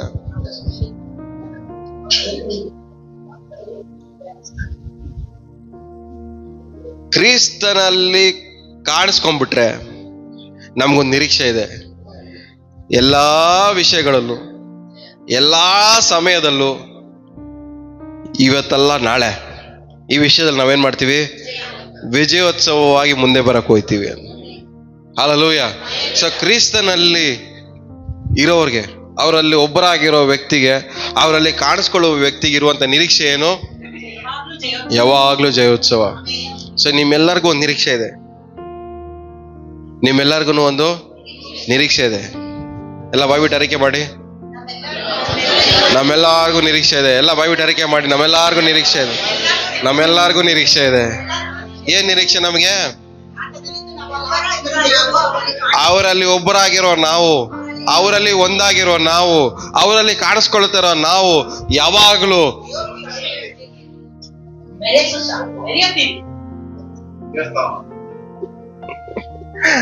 ಯಾವ್ದೆಲ್ಲ ನಿಮ್ಮನ್ನ ಇಲ್ಲಿವರೆಗೂ ಸೋಲಿಸ್ತೋ ಆದ್ರೆ ಮುಂದ್ಗಡೆ ನೀವೇನ್ ಮಾಡಕ್ ಹೋಗ್ತೀರಾ? ಗೆಲ್ಲಕ್ ಹೋಗ್ತೀರಾ ಯೇಸು ನಾಮದಲ್ಲಿ. ಹಲ್ಲೆಲೂಯ. ನೀವು ಸೋಲ್ಸಿರೋರ್ ಮುಂದಗಡೆ ನೀವೇನ್ ಮಾಡಕ್ ಹೋಗ್ತೀರಾ? ಗೆಲ್ಲಕ್ ಹೋಗ್ತೀರಾ. ಅವರಲ್ಲಿ ಒಬ್ಬರಾಗಿರೋರಿಗೆ ಇರುವಂತ ನಿರೀಕ್ಷೆನೆ ಸೋತಿರೋದ್ರಲ್ಲಿ ಗೆಲ್ಲೋದ್ ಮಾತ್ರನೇ. ಹಲ್ಲೆಲೂಯ. ಸೊ ನಾವು ಯಾವ ಗುಂಪಿಗೆ ಸೇರಿದವರಾಗಿದ್ದೀವಿ? ಕ್ರಿಸ್ತನ ಗುಂಪಿಗೆ ಸೇರಿದವರಾಗಿದೆ. ಅವರಲ್ಲಿ ಒಬ್ಬರಾಗಿದ್ದೀವಿ, ಅವರಲ್ಲಿ ಕಾಣಿಸ್ಕೊಂತ ಇದ್ದೀವಿ, ಅವರಲ್ಲಿ ಒಂದಾಗಿದ್ದೀವಿ. ಇವತ್ತು ನಮಗೊಂದು ನಿರೀಕ್ಷೆ ಇದೆ. ನಾನು ಗೆಲ್ಲಕ್ ಹೋಗ್ತೀನಿ ಯೇಸು ನಾಮದಲ್ಲಿ. ಹಲ್ಲೆಲೂಯ. ಎಷ್ಟು ಜನ ಗೆಲ್ಲಕ್ ಹೋಗ್ತೀನಿ ಅಂತ ನಂಬ್ತಾ ಇದ್ದೀರಾ? ಪಕ್ಕದಲ್ಲಿ ಕೈಗೊಟ್ಟು ಹೇಳಿ, ಯೇಸು ನಾಮದಲ್ಲಿ ನೀವು ಇವತ್ತಿಂದ ಗೆಲ್ಲಕ್ ಹೋಗ್ತೀರಾ ಅಂತ. ಎಲ್ಲಾ ವಿಷಯದಲ್ಲೂ ಗೆಲ್ಲಕ್ ಹೋಗ್ತೀರಾ ಯೇಸು ನಾಮದಲ್ಲೂ. ಯಾಕಂದ್ರೆ ಕ್ರಿಸ್ತನಲ್ಲಿ ನಾನು ಒಬ್ಬನಾಗಿದ್ದೇನೆ, ಅವರಲ್ಲಿ ಒಂದಾಗಿದ್ದೇನೆ, ಅವರಲ್ಲಿ ಕಾಣಿಸ್ಕೊಂತ ಇದ್ದೇನೆ. ನನಗೊಂದು ನಿರೀಕ್ಷೆ ಇದೆ. ನಾನು ಗೆಲ್ಲಕ್ ಹೋಗ್ತೀನಿ ಯೇಸು ನಾಮದಲ್ಲಿ.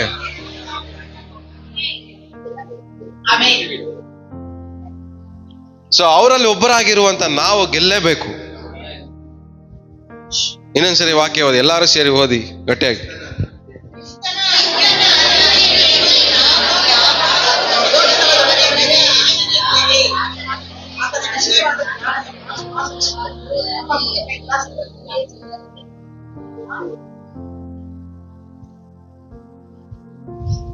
ಸೊ ಇವತ್ತಿಂದ ನಿಮಗೆ ಜಯ ಉಂಟಾಗ್ಲಿ. ಜಯ ಉಂಟಾಗ್ಬೇಕಂದ್ರೆ ಗೆಲ್ಲೋರ್ ಗುಂಪಲ್ಲಿರಿ. ನಿಮ್ಮನ್ನ ಗೆಲ್ಸೋರ್ ಗುಂಪಲ್ಲಿರಿ. ಗೆಲ್ಸೋರ್ ಗುಂಪಲ್ಲಿ ಕಾಣಿಸ್ಕೊಳ್ಳಿ. ಪಾಪಿಗಳ ಗುಂಪಲ್ಲಿ ಕಾಣಿಸ್ಕೊಂಬೇಡಿ. ಪಾಪಿಗಳೆಲ್ಲ ಬರೋದೇ ನಿಮ್ಮನ್ನ ಹಾಳು ಮಾಡಕ್ಕೆ. ಹಲ್ಲೆಲೂಯ. ಸೊ ಇಲ್ಲಿವರೆಗೂ ಇವತ್ತು ನಾವು ಒಂದು ಕ್ಷಮಾಪಣೆ ಕೇಳಲ್ಲ. ಇರೋ ಜಾಗದಲ್ಲಿ ಎದ್ದು ನಿಂತ್ಕೊಳ್ಳೋಣ. ಎಷ್ಟು ಪಾಪಿಗಳ ಜೊತೆ ಸಹವಾಸ ಮಾಡಿ ಎಷ್ಟು ಒಳ್ಳೇದನ್ನ ಹಾಳು ಮಾಡ್ಕೊಂಡಿದೀವಿ. ಪಾಪಿಗಳನ್ನ ಪ್ರೀತಿ ಮಾಡಿ ಎಷ್ಟು ಒಳ್ಳೇದನ್ನ ಹಾಳು ಮಾಡ್ಕೊಂಡಿದೀವಿ.